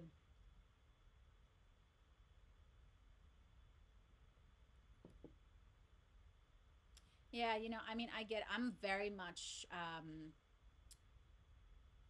I'm a goal oriented person. I love achieving. I will never stop doing stuff. But there are times that I feel lost as well. There are times that I feel like I'm not getting anywhere. No matter how hard I try, I just feel like I'm stuck. I have a good cry and I feel sorry for myself. And then the next day I get back up and and it feels good. Sometimes you just got to do that, but don't dwell in it. Don't sit there and just be like, poor me kind of thing. But have a good cry once in a while. Sometimes you do need to feel sorry for yourself. Sometimes that inner child is frustrated. Sometimes that inner child is like, I am trying really hard and nothing's happening. You know, sometimes that's what you need, to cry and throw a tantrum. I do it really way too often. My husband's been witness of it many times. That's actually not true. I don't do it that often. But when I do, it's epic. Yeah, so Keisha, what's your question? Do you want just a general card or do you have a question?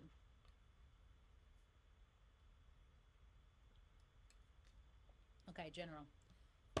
I'm just going to use my Oracle deck, guys, because it's just easier for me to read with this one. And it's quicker because I designed it. I know what they mean.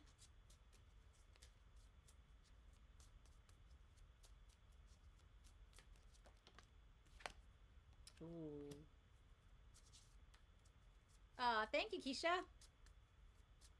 It's been doing well. I've been getting such good feedback on it, so it makes me very happy. Okay. You need to break something, some pattern, some cycle, some situation. You need to break free from it. It needs to change. There's something that's not serving you, and it's not aligning with you in the good way. That sounds terrible, but you know what I mean. Next, you got the Selkies. Selkies is all about self love practice, Keisha. So, this is requiring you to really either prioritize yourself, be kinder to yourself, value yourself more, put yourself ahead of the game instead of putting everybody else before you, kind of thing, or at least equal. Because sometimes, we're still happy to put ourselves in the back burner when we should just be equal. It's not about above and below. It's just everybody's the same. Everybody should be treated the same.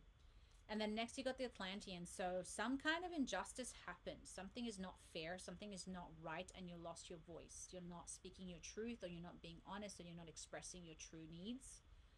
So it's blocking a little bit of that. So I'm not sure what this is about, but it's showed up. So hopefully it makes sense. So that needs to change. You need to make some changes there. Okay. I have been trying to break the habit of putting others first.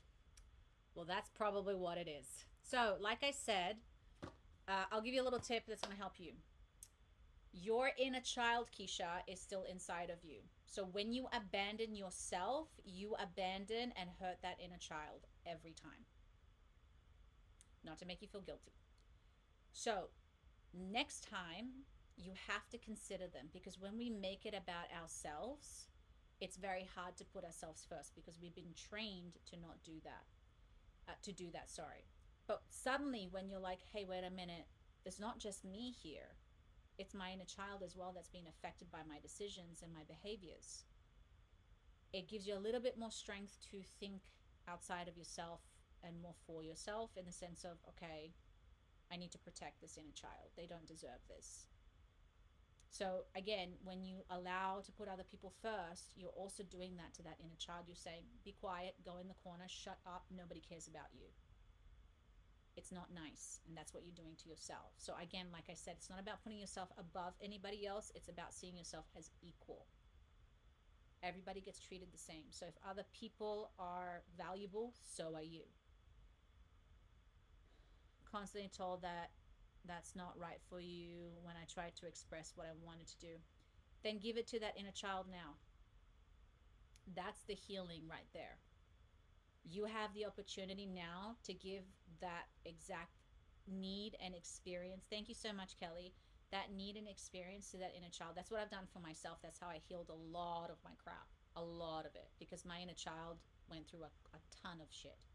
She was really badly neglected and abused in all kinds of ways. Sexually abused, physically abused, all sorts of crazy things happened to me as a kid. So I now am the woman that I am because I'm like, no one's ever doing that to you ever again. Ever. Full inclusion into wholeness of all of us as one spirit. Yes, Akari, I love that. So it's been so healing for me because I'm like, I know that inner child is still in me and that she still never got these things. She never got somebody to tell her, I see you. Hey, I get it. Like, if somebody's inappropriate, I speak up for myself. I'm like, absolutely not. Get back, you know, because I'm protecting her, because that's what she needed and that's what she didn't get. So I'm doing that for her now. Does that make sense? It sounds a little bit like a split personality thing, but I'm telling you, it's so empowering and so beautiful. So, Keisha, spend every day and ask her, what do you need today? What can make you feel loved? What can make you feel seen? There you go. So try it. I'm telling you. And start small. It doesn't have to be big. It doesn't have to be epic. And I'm still learning a ton of things. Like always gonna find you're like, oh damn it, I did it again. But I do my best every time to give her what she wants and what she needs. Okay, Evie, what's your question? Why is my skin peeling? I'm melting.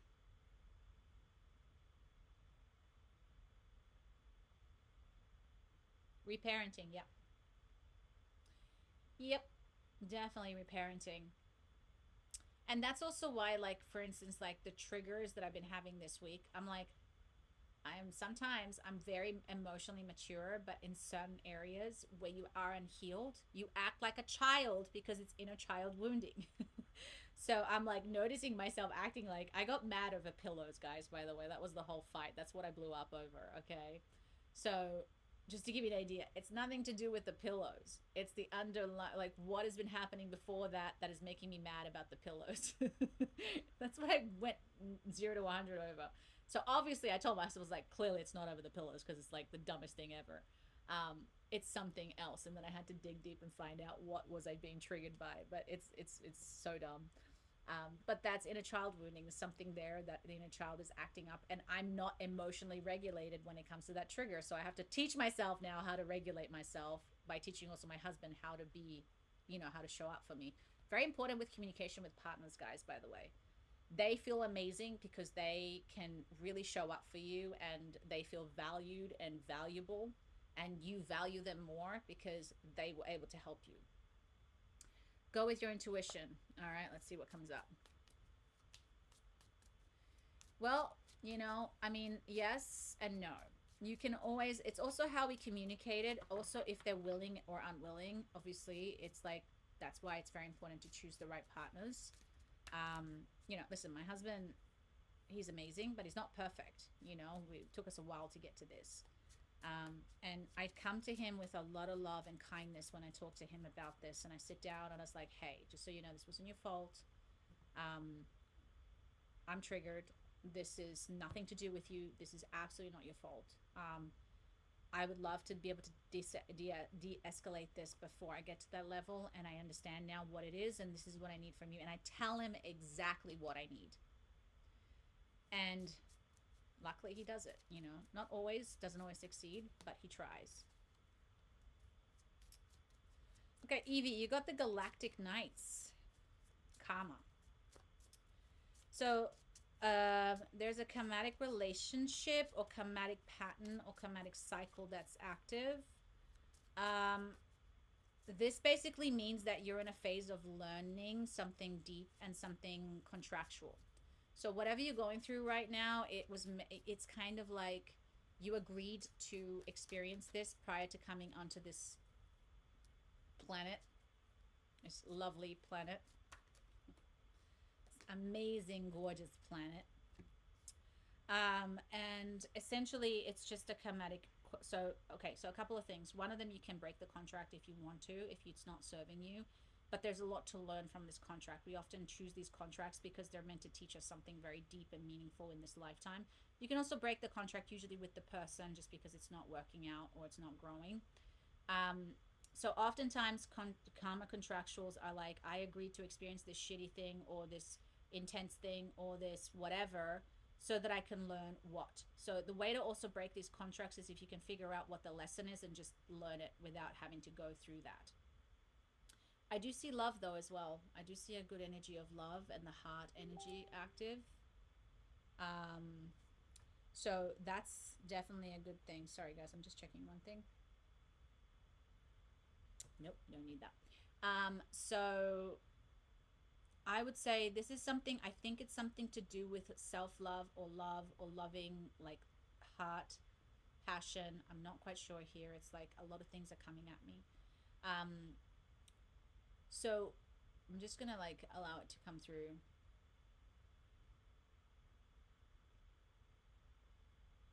Focus on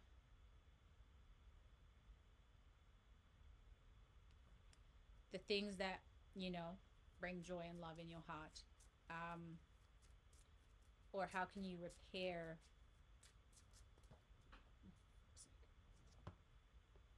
Why do they make me do the gymnastics? Repair.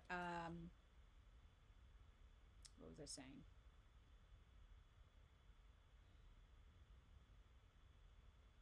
So I don't even know how to describe it. It's very weird because it's almost like reconnecting to that higher love that is greater than whatever the circumstances are going that you're going through. It's something beyond the logical or physical. It's something like very almost spiritual. I hope this is making sense, Evie, because it's getting trippy now.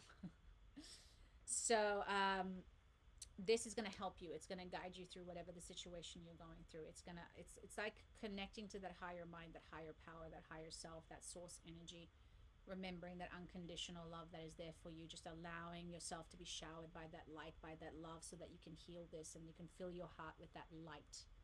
um, it also invites you to have a higher perspective again of the situation, that higher vision, where you're like, if I had transitioned, if I'm dead and I was looking back at my life, reviewing my life, what mattered, what was important, what decisions would I have made differently, what better decisions would I have made for myself. And I do see luck coming around for you, by the way. I don't feel like it's all heavy, but this is happening to move things. Um, yeah, so that's what's coming through. Hopefully that made sense. It was a bit cryptic. Megan, what's your question?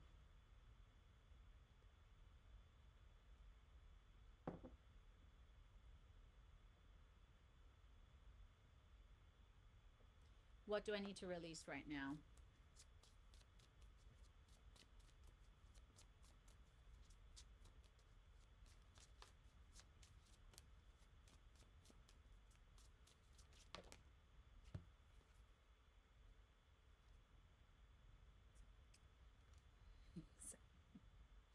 Okay, so you got the Mystic Elementals, you got the Demon card, And then you got the mer fairies. Okay, so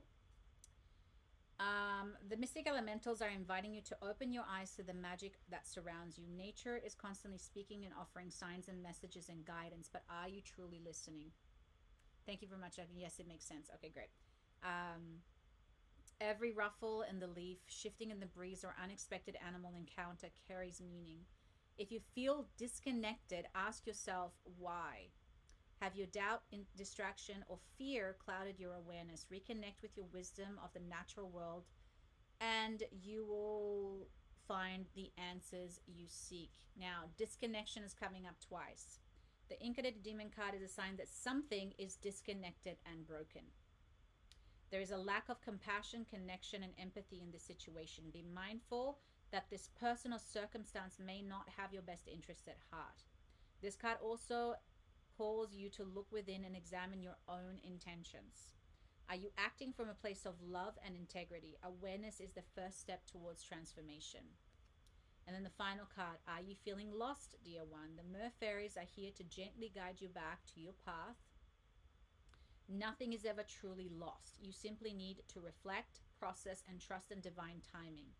Clarity will come when you quiet your mind and allow the answers to follow. Be patient with yourself, and soon you will know exactly what to do. So there is, I think it's something about the disconnect. Can often mean like the ideal. I mean, again, I'm kind of guessing here, maybe, but it could be like ideologies or attachments to certain outcomes or to it's more like an ego state, if that makes any sense, Megan. So it's like, I think I really need this thing because it's going to make me really happy, but deep down it's not really true to what I want or need. And the cards are saying that, there is like maybe a little bit of fear or self-doubt behind this. So I always say the difference between intuition and ego, right? How do you tell the difference? Your ego, when it wants something, when it's trying to make you do something, it will have like kind of like oh, if you don't do this, then this bad thing is going to happen. Oh, if you don't change, then blah blah blah blah blah. Or if like you better do this, or la da da da. Well, as the intuition is a very subtle, gentle, repetitive, neutral voice. There is no it's, ifs, but, or when. It's just like, you should probably do this, you should probably do this, yeah, no no no no no no no. So I feel like there's something to do with that here. I think you're not listening to the right inner voice. I think you're listening to the parts of you that are still attached to something, that are coming more from a place of maybe what you think you want or need as opposed to what you truly want and need. So all it's saying is just be patient. It's going to make sense soon what you want and need, where you want to go. But just also really listen and see if this is coming from a genuine place or if it's coming from a place of some kind of exchange or some kind of wound, even. Because sometimes that thought is coming from a place of a wounded place and not a healed place. And that can really affect things in a negative way. Okay, so hopefully that made sense. Karen, you're welcome.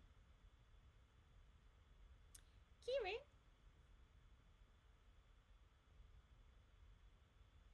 Got a song in my head. Excuse me.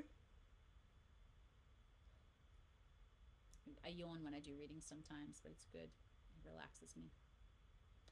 I know people say that yawning is rude. I don't think it's rude.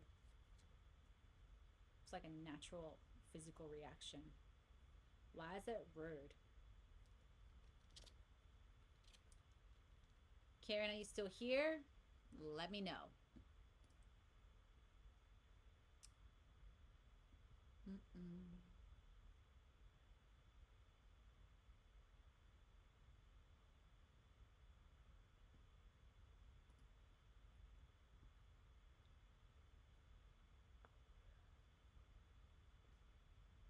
I don't see you, Karen. Okay, I will put a question mark next to your name. I'll come back whenever, hopefully, you'll be back. So I'm going to move on to Chris.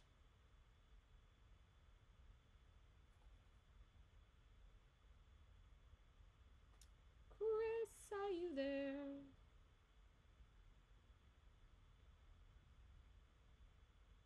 Let me. I'm just gonna start singing and dancing for you guys, just to fill the gap. I've been doing so many lives. I just talk so much now. I'm like, I'm sick and tired of my own voice. Chris is gone too. Oh no, she's here. Chris is here. Boom. Okay, so what's your question? Just a card, a general card? What do you feel? And then I'm just gonna give the list after that so you guys can prep. I have Akari, Elaine. Again, didn't spell it right. And asparagus. So I got 3 more people after that. So do you have a question? So it's good just to type it, guys, so that whenever I call your name, you can just press enter and then you can just let it go. It just helps for timing. Or we can have these awkward poses. Pauses and pauses. Poses and pauses.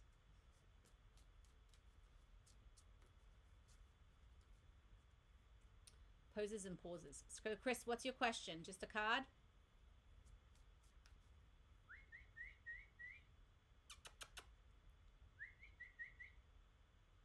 Hi, Iggy. What you doing, Iggy? You're pooping everywhere. That's what you're doing. All right, Chris, I'm just going to do a general card. I don't see you messaging. Oh, here we go. General is probably the best. So much going on. Too many questions. It to Sick it to me, baby. Just a card. Okay, let's see what's coming up. Oh, yeah.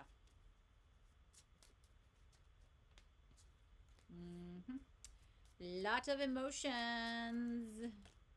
Okay, making sense. So it's very simple, Chris.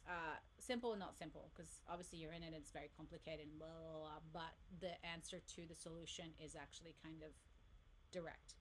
So first and foremost, just be honest with your emotions. Allow yourself to feel. Okay, it's okay to feel pissed off. It's okay to feel shit. It's okay to have these emotions. It's inviting you to allow yourself to feel these emotions and maybe to sit with yourself and just allow yourself to be in that whatever it is that you're feeling right now. It's okay to do that. We are meant to push through sometimes, and again, it's when I say this, it's just allowing that the waters to flow, the waters to be released, then get your shit together. But have that moment for yourself because all these emotions I feel like are really stuck inside of you. The next you got the Lemurians, okay? Lemurians life lived in perfect harmony with all beings and understood the importance of balance. So your life is very unbalanced. There's something that is not flowing well. They're here to remind you to restore balance in your life, heal, and take time to prioritize yourself. This situation is calling for a powerful transformation. Embrace it with an open heart and begin the healing journey. So the truth of the matter is sometimes we don't want to hear our emotions because it's going to reveal the truth, and we don't want to hear the truth because we know that the truth brings change. We don't want to change. We want to pretend that everything is great and fine and I can handle this, and if only I just push through for a few more months, nothing will change. So this is the reality of it. So the solution is the star fairies. That is the solution to your problems, Chris. It's the fairies. No, joke. The star fairies are encouraging you to step out of your comfort zone and embrace new experiences, especially those that challenge you. Growth happens when you dare to explore the unknown. Trust that the universe is guiding you towards expansion. This is your time to discover new worlds and unlock your true potential. So, when we feel stuck, when we're frustrated, when we're in a cycle, when we're in a loop, when we feel like there's nothing that we can do, you gotta break free. And that means oftentimes that you have to put yourself in the most uncomfortable situation. That uncomfortable situation will create the change. So let's just say you're in a situation where you're working, I don't know, that you're sick and tired of your life, you're just being a slave labor to everybody else around you. Well, what's uncomfortable? I'm going to go and do something for myself, and I'm going to join an art class or a dance class or a gym class or a pickleball. I don't care, okay? But it's scary. I'm going to have to meet people. I'm going to have to try something new. I'm doing it by myself. Good. That's what it's needed to change. Because whatever your situation you're in, it's like this and it's shitty because you're putting up with it. So somebody who has very high self-esteem and self-worth, would they put up with it? Would they tolerate it? Probably not. What would they do? They would do something about it. People who, unfortunately, and again, this is subconscious again, you're like, oh, it's fine, it's okay, it's just how it is. That's fine, but then it's not going to change. It's still going to be the same situation. So I feel like the universe sometimes creates these crappy situations because they're like, hey, you got other options. You got to push yourself. You got to step out of your comfort zone. Just go and do something, and I get it because it sucks. But trust me, you're going to do it. And you're going to be like, that was the best decision I have ever made in my entire life. Okay, that's going to be the result of it. It was uncomfortable. I was terrible at it. It was awkward. But my God, was that the best decision I've ever made? Does that make sense, Chris? So I'm not sure what that is for you right now, but it's inviting you to just be open to some kind of a change. You gotta create some sort of new routine, or something has to come in new. Okay, Akari. I've tried this before. People around me don't get it. They won't hear. Misunderstanding, anger, stress, and relationship strained. Makes too much sense. Yeah, but it's not about them. This is the point, Chris. You're not doing it for them, and you don't need their approval. You don't need their understanding. You don't even need them to like you. That's the point of this. You're doing this only for you, with or without their approval, with or without their understanding. That's the hard part. That's why it's challenging. So, honestly, F them and go and find something that makes you happy. That's it. Non negotiable. That's what I'm doing. I'm setting my mind to it. Makes sense. Everything I've been hearing tonight is so helpful. I'm not sure what's going on in my life. I feel like I'm in a dream and wanting to wake up from it. I feel like I'm in a loop and lost in every area of life, spirituality, mentally, emotionally, physically, wasting away. I'm sorry, it's a lot. I want to return to peace and experience true love inside, be in a mind and body that is healthy and strong again, and to come to life again in spirit. Okay. Yeah, the guilt part is the hard part. Okay, Chris, that's what I mean. This is what is the most uncomfortable thing that you can do, is probably doing something selfish for yourself, which by the way, it's not going to be. But that's the guilt. Do it. Do it anyway. Do it anyway. I'm telling you, you do what you want, but I'm telling you, it's going to change everything. Okay, Akari, let's see what's going on.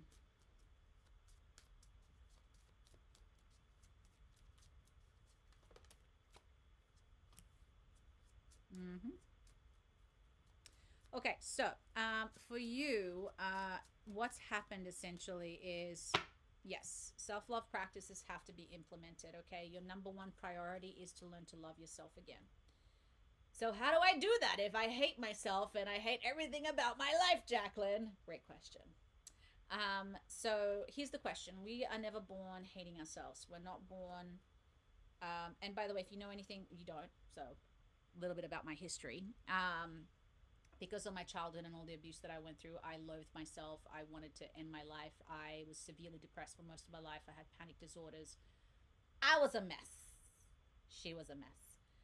So one of the things that I started doing was practices to learn how to love myself again, because I was looking at other people who'd been through terrible situations, awful situations, worse than mine, and I'm like, if she can do it, so can I.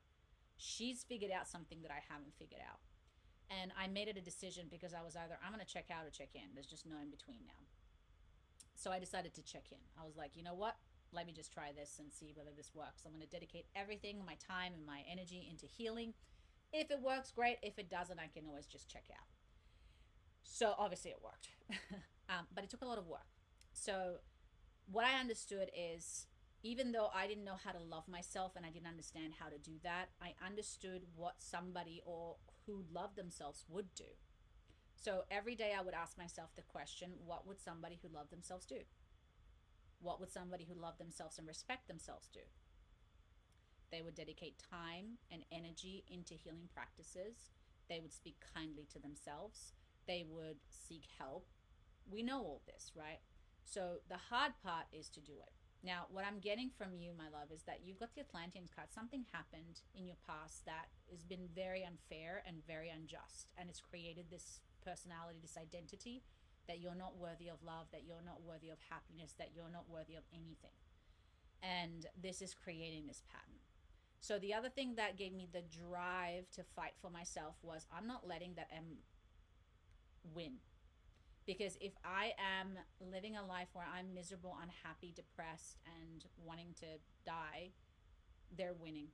And also, I'm allowing my past to still have power over my present and my future.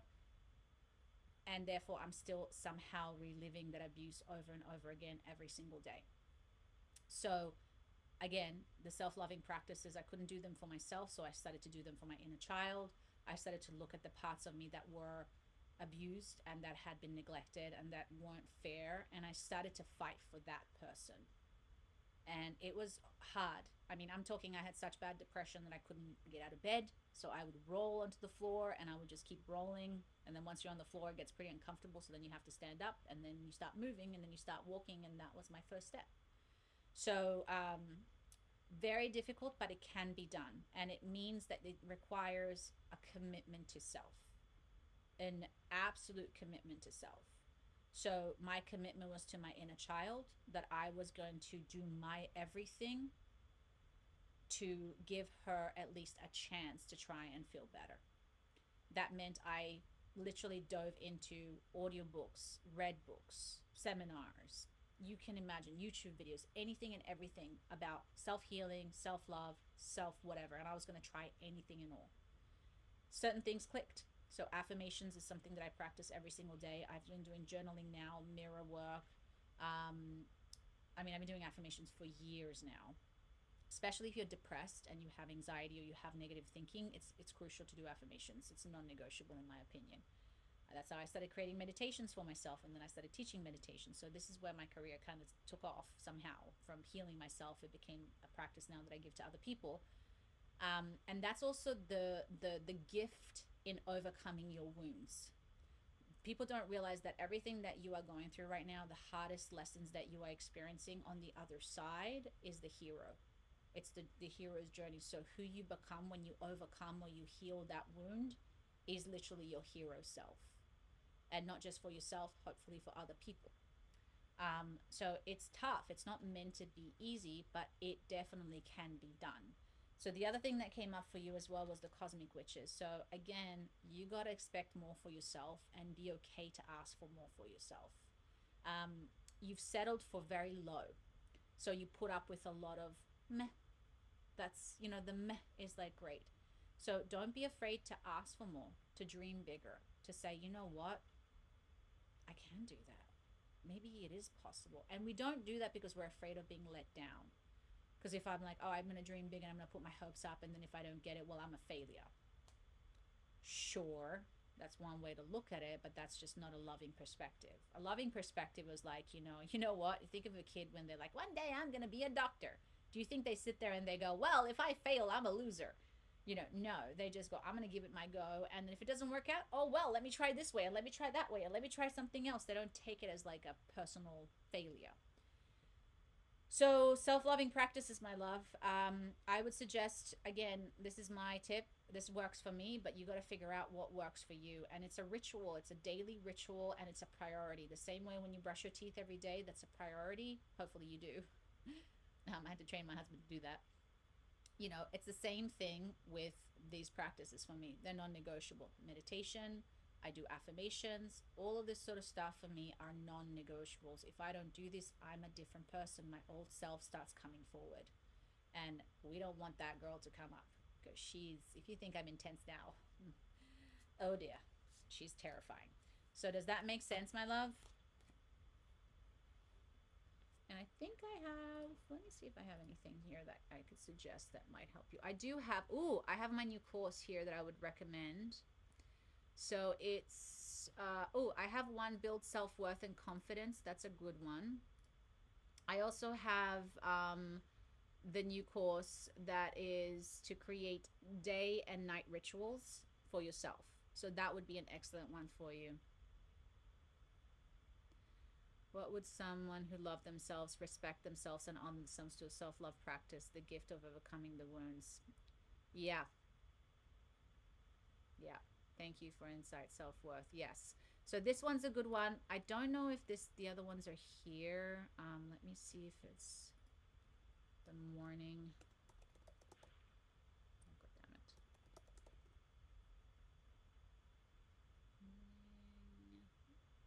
All right, I don't know where it is. Morning aligned ritual. Yeah, there it is.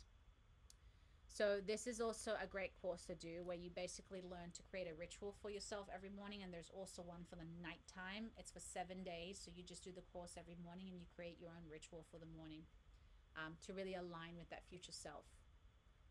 All right. So Akari.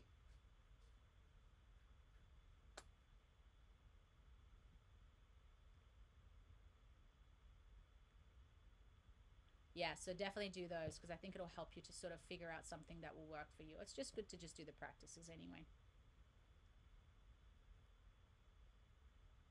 Oh, sorry, that was you. Elena, I didn't cross you out. My bad. Elaine or Elena? Elaine, yeah. General to clarify if I'm making the right decision for the next month's reading, studying, family planning, and current house situation.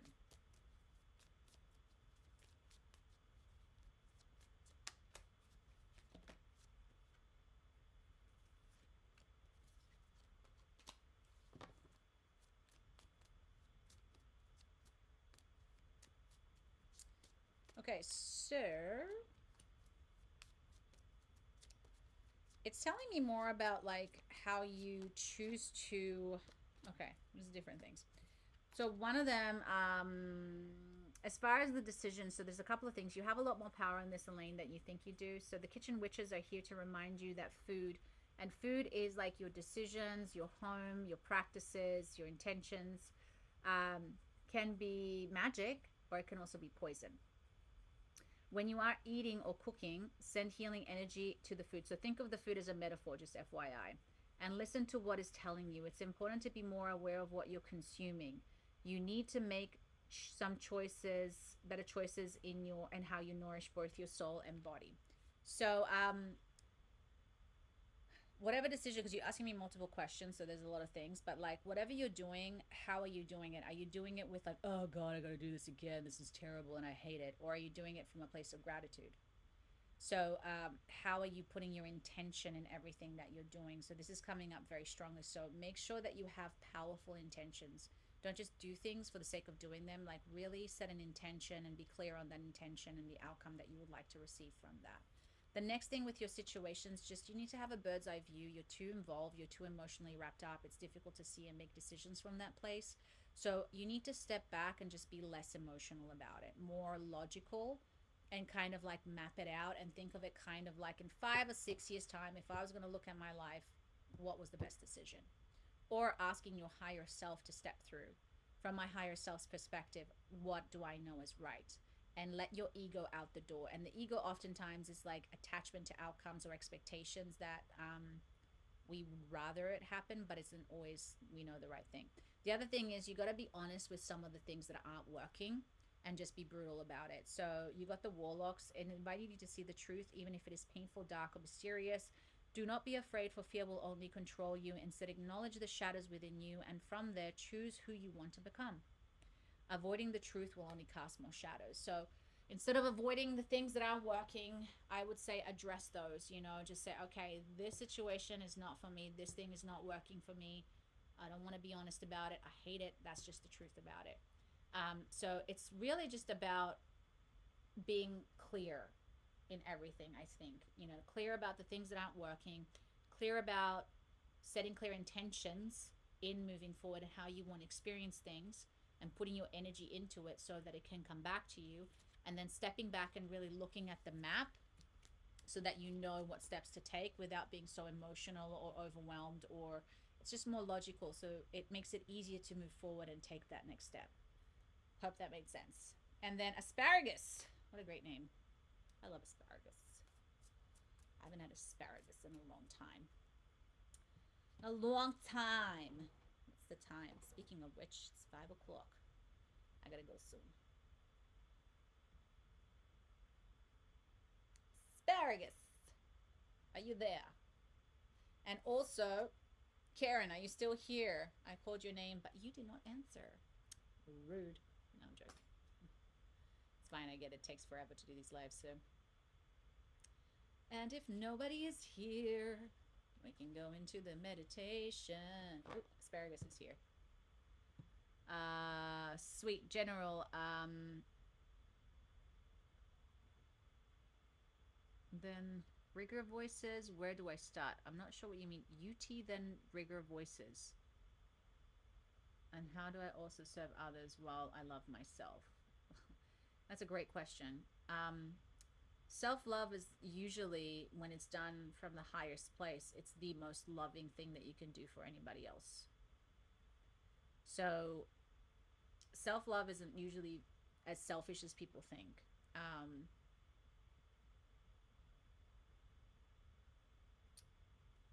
Okay, so let's see what comes up. 140 people here. Amazing. What you guys doing here? What a coincidence. Hey, good one, Tim. How long did it take you? I always do my jogs based on time. I jog for like usually like 50 minutes.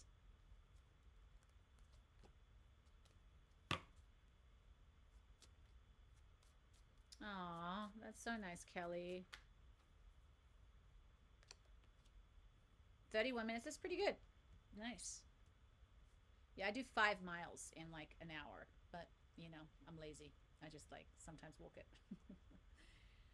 Okay, so asparagus. A few things. First and foremost, you got to be aware of your environment, okay? So our environment really does influence us a lot. There's a reason why they say that you are the outcome of the 5 people that you hang out with. That's why rich people hang out with rich people. It's a thing. Don't know why. It's energy. Whatever. It works. So let's just go with it. um, Aw, that's so sweet, Kelly. I'm sending you always so much love. So, again, when we're around certain energies and like people who are, and again, not to say that you should just kick people out. I'm not all about that again, but it's just being aware of the energies that we surround ourselves with, right? So if we're around people who are very negative and who, for instance, tell you, you can't do that, or I can't do this, it's going to somehow a little bit affect and influence you, and obviously depending how much you're around it. So because you got the crystal, which is essentially just be aware of the power of your environment. Set an environment that supports what you want to achieve, where you want to go. And I feel like maybe like you were asking the question, like you want to love yourself, but you also want to be there for other people. But it's also be careful with being there for other people and rescuing other people. There's a fine line between the two. Healers have that problem where they want to rescue. It's often a big lesson that they experience when they start healing, because it's in their nature to help. It's in their nature to want to rescue people and make them feel better. It's completely normal, but the problem is they end up going for people who, number one, don't want to change, and number two, take complete advantage of them, and then they get wounded, and then they're tainted, and they can't be in their full light. So that's why self-loving practice and boundaries are very crucial. The first thing that any healer needs to first learn is to learn to have strong boundaries and know when to say no and when to say enough and when to say this is not okay. It's very hard for healers and empaths to do that. But if you do that, you're going to be incredibly empowered. In fact, I don't know if you guys ever notice any of the very successful healers, a lot of them have very good boundaries, or at least they're self-aware enough to do it. So the other thing that I'm seeing here for you, my love, is distraction. So you're very distracted by things. You go, ooh, shiny thing, what's that? It's my goal here. Ooh, shiny thing, what's that? So you allow distractions to take you away from your goal. And this could also be something about your environment, okay? Let's just say, for instance, I'm giving you a silly example just to make it clear. You're somebody who wants to become very fit, okay? You want to get a six pack, you want to get roided out, not with steroids, but you know what I mean. Roided out as in like buff. And you hang around people who sit on the couch all day and watch Netflix and eat junk food. So again, your environment really needs to support your goals a lot of the time. Tim, this is also for you. So obviously, if you hang around people who are already athletic and eat well, you get influenced by that, and it just helps you. It just supports you. It just makes it easier.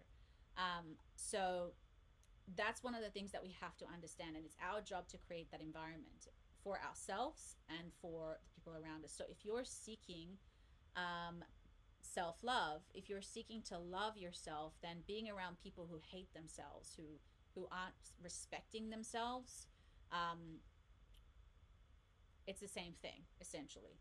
And that's also the distraction sometimes, because when we want to manifest or heal or create something, our ego will probably bring us back to what is known. If we're used to that environment, hey Carla, good to see you. If we're used to that environment and that's what we know and that's what we grew up with, it's going to feel familiar and it's going to feel comfortable, even if it is toxic. So we have to be careful with that. We have to become very self-aware. My history, I always like to share it because I'm gonna filter apparently.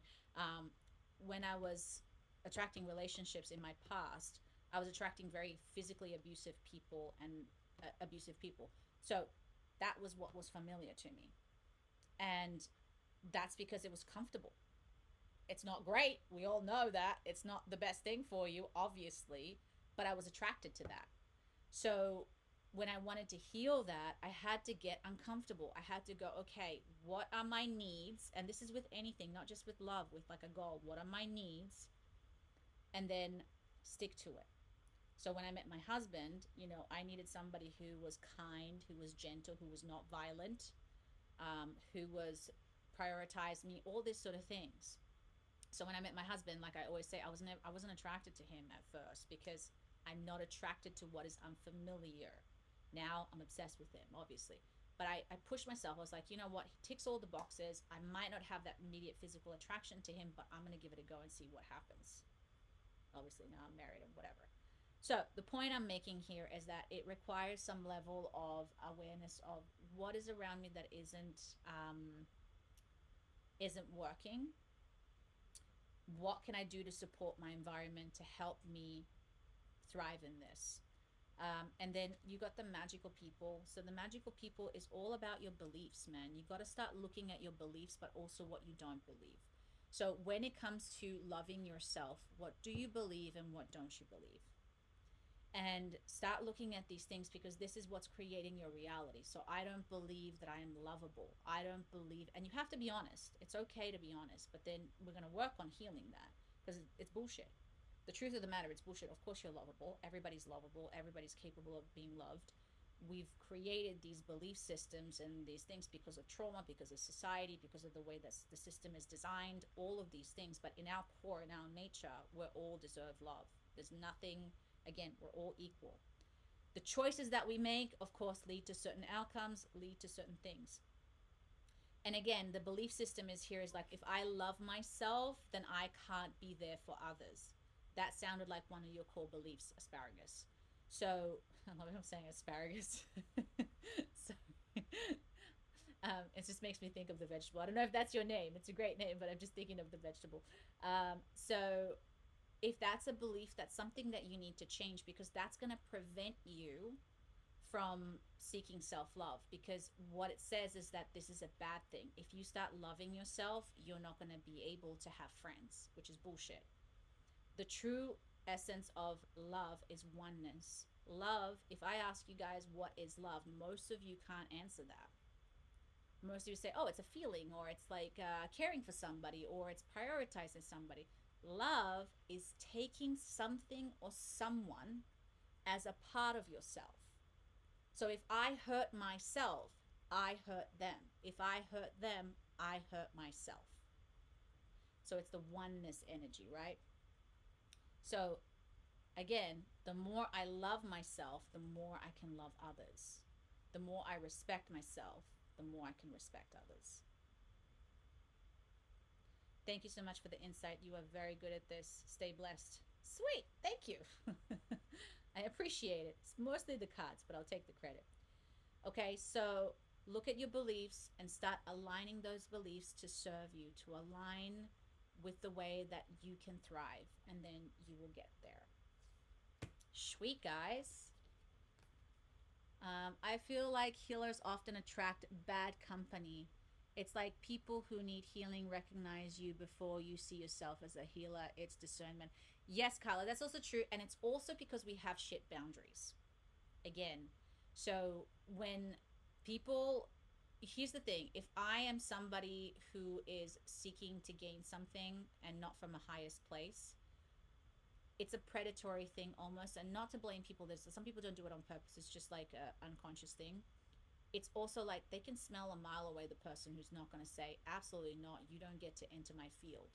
So somebody who has strong boundaries and strong self-worth, it's it's almost like they wouldn't even dare to go near them. So it's almost like an energy thing as well. It's almost like reading energy.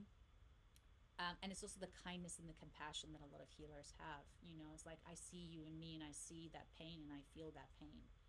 Um, so it's a layer of things, I think. But yeah, absolutely. Exactly. And once I clocked this, I really had to learn boundaries, which brought the value piece you mentioned. Yes, I love that. And it's hard, man, because you want to rescue everybody. You want to be like, you can do it, man. You can get better. It doesn't have to be this way. I know, but it's all. I'm always happy when I put my foot down. I'm always like, I know that that was the best decision because how many times are you gonna allow people to abuse you before you learn your lesson? How many times are you gonna put your energy and time into somebody, your heart and soul, trying to rescue him, and then they don't do anything about it? So the problem is that, and then you just wasted your time for nothing. And it does not everybody's like that, but usually the people who really want help, you know, they do it. They do the work. So it's frustrating. All right, guys. So let's finish with a quick meditation. Thank you, by the way, everybody, for here. Do you hire yourself out for personal coaching? I can. I feel like it's probably the next step that I should be doing. And I think what I'm really looking into doing possibly is going to be really with the reading kind of thing because I have to channel the information. I ain't that smart. So I'd be open to it. And I'm also open to, it just depends what people want. But you guys can reach out to me. My website is on my profile. There's a ton of stuff there, by the way, on my website, so I highly recommend you guys just go and check it out. And of course, check out all my Insight Timer stuff. I have a ton of courses, guys, a ton of courses, audio courses mostly. I keep trying to upload videos, and every time I upload a video, Insight Timer, rightfully so, they have their restrictions. But like last time, they're like, you have books in the background, you can't. I'm like, man, all right, well, whatever. I was like, that video's not going up. But yes, so I will eventually get these videos going with a plain background. But they have rules, and that's fine. It's their platform. But it's just frustrating sometimes. Like, what do you mean? Who cares about the books? It's about the message. So, but bless them. They've been so kind to me, and we love them. So that's why we're all here. They're an amazing company, and we're so grateful for them. Okay, so thank you. I appreciate that, guys. Thank you, thank you. Burst my ego. Like I need any more help with that. So let's do a meditation just to close out, guys. So if you can, of course, do it. If you can't, no worries. I'm not sure what's going to come through. Again, channeled. So let's get some music on. No, because then I have to monetize it. So that's going to be annoying. Thank you. Guys, I'm loving the short hair. It's so easy. Yeah, for those of you who don't know, I had like hair down to all the way down here. And then I was like, turn 40 and let's just cut it. You know, let's just do it. 40 and getting better. Sharon Stone vibes. Yes, I know, right? Thank you, Carla. Oh, I appreciate it. Okay, so let's do this meditation, guys. So whenever you're ready, close your eyes.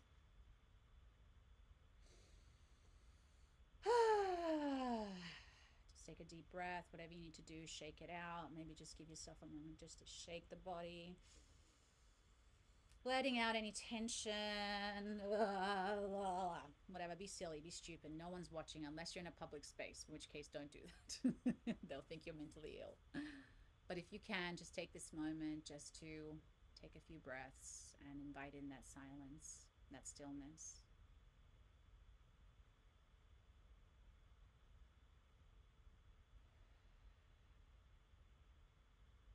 And just relaxing into your breath now, relaxing into the moment, letting go of the outside world, letting go of the physical world, the attachments, the expectations, all of it.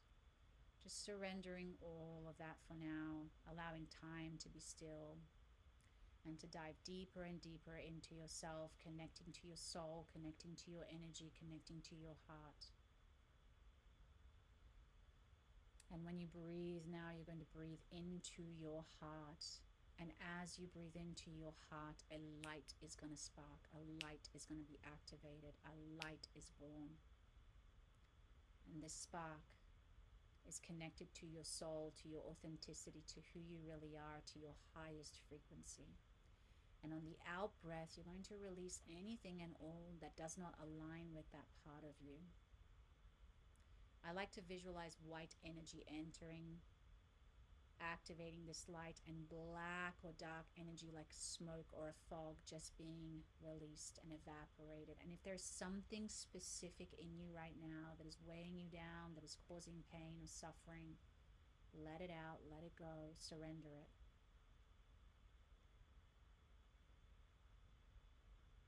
I'm beginning to feel lighter and lighter and more centered and more present than ever.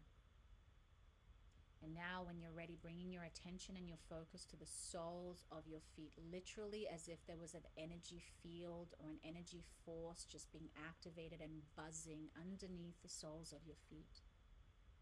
Really concentrating and taking all of your consciousness and attention there. And from the soles of your feet, this energy begins to move down, down, down into the earth, through the floor, down, down, down, breaking through all of the ground, down, down, down, all the way down and entering the core, the center, the womb of Mother Earth. And like the roots of a tree, this energy spreads and begins to hug that beautiful warm lava that is in the center of the earth, Mother's womb, connecting to her force, to her energy, to her healing, to her power. And from that, that lava energy begins to move up through that energetic cord, up and up and up, entering the soles of your feet and moving through your feet now, up your legs to your knees, up your thighs, all the way to your hips, your stomach, all the way up your chest, feeling that warmth, that power onto your arms, your hands, all the way to the top of your feet. And when it reaches your third eye, it's going to create like an energetic vortex surrounding your third eye and cleansing and clearing your third eye, activating energies, portals, and information that is connected to this earth, so that when you walk this earth, you have clarity of vision and clarity of intuition, that you are protected by Mother Earth, that she will guide you as you take your next step into your future, into your life, into this realm, into this world.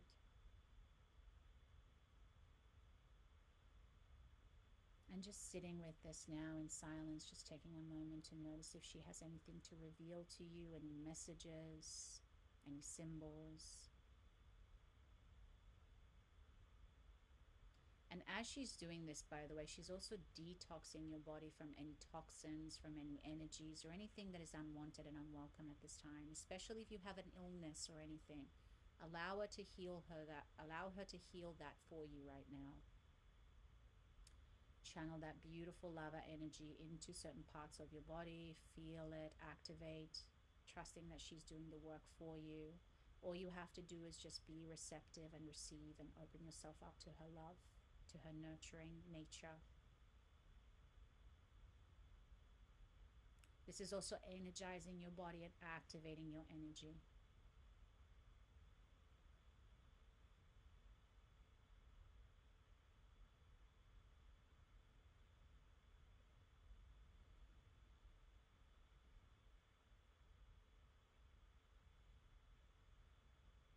And just allowing her now to heal anything else that is left behind and to soothe your nervous system as well, allowing your nervous system to be recalibrated, allowing you to enter a state of abundance, of peace, of love, of centeredness, feeling strong and grounded in this.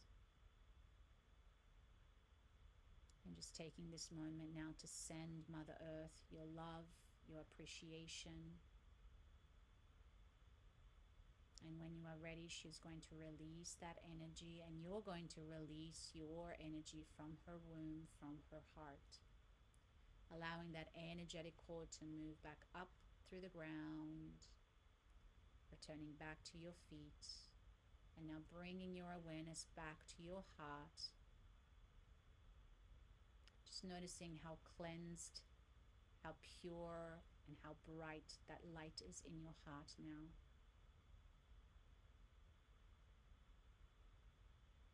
And returning now to the breath as we begin to expand our awareness back out, reconnecting to this realm, reconnecting to our reality.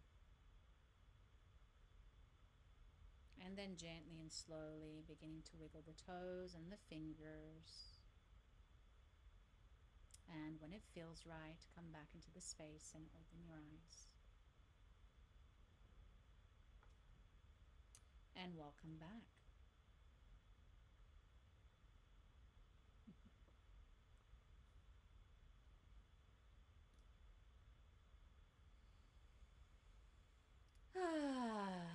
All right. Hope you guys are feeling a little bit better and a little more recharged. So, it's my guinea pigs. I don't know if you can hear them. Iggy,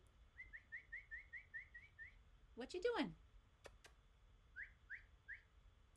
Iggy.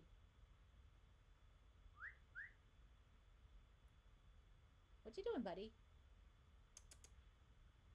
Hi, baby. You silly boy. Okay, sorry, get distracted by my babies. All right. I'm glad I see only beautiful green and yellow glow. That's awesome. I love that, Yanessa. So yellow and green, heart chakra and solar plexus chakra. Interesting. Yay, guys. All right. Well, thank you so much, everybody, for being here. Make sure to follow. Make sure to check out my meditations and my courses if you enjoyed this session. And make sure to come back to the next live. I try to do these every Thursday or Friday at around 3 o'clock. So I will definitely be back. I'm so grateful, by the way, for all the familiar faces, guys. I love you guys so much. Thank you so much for being here. And welcome to all the new people. I hope we get to connect and hang out again. And my saying is, as always, have a magical day. All right, guys, sending you so much love. I hope to see you soon. Bye.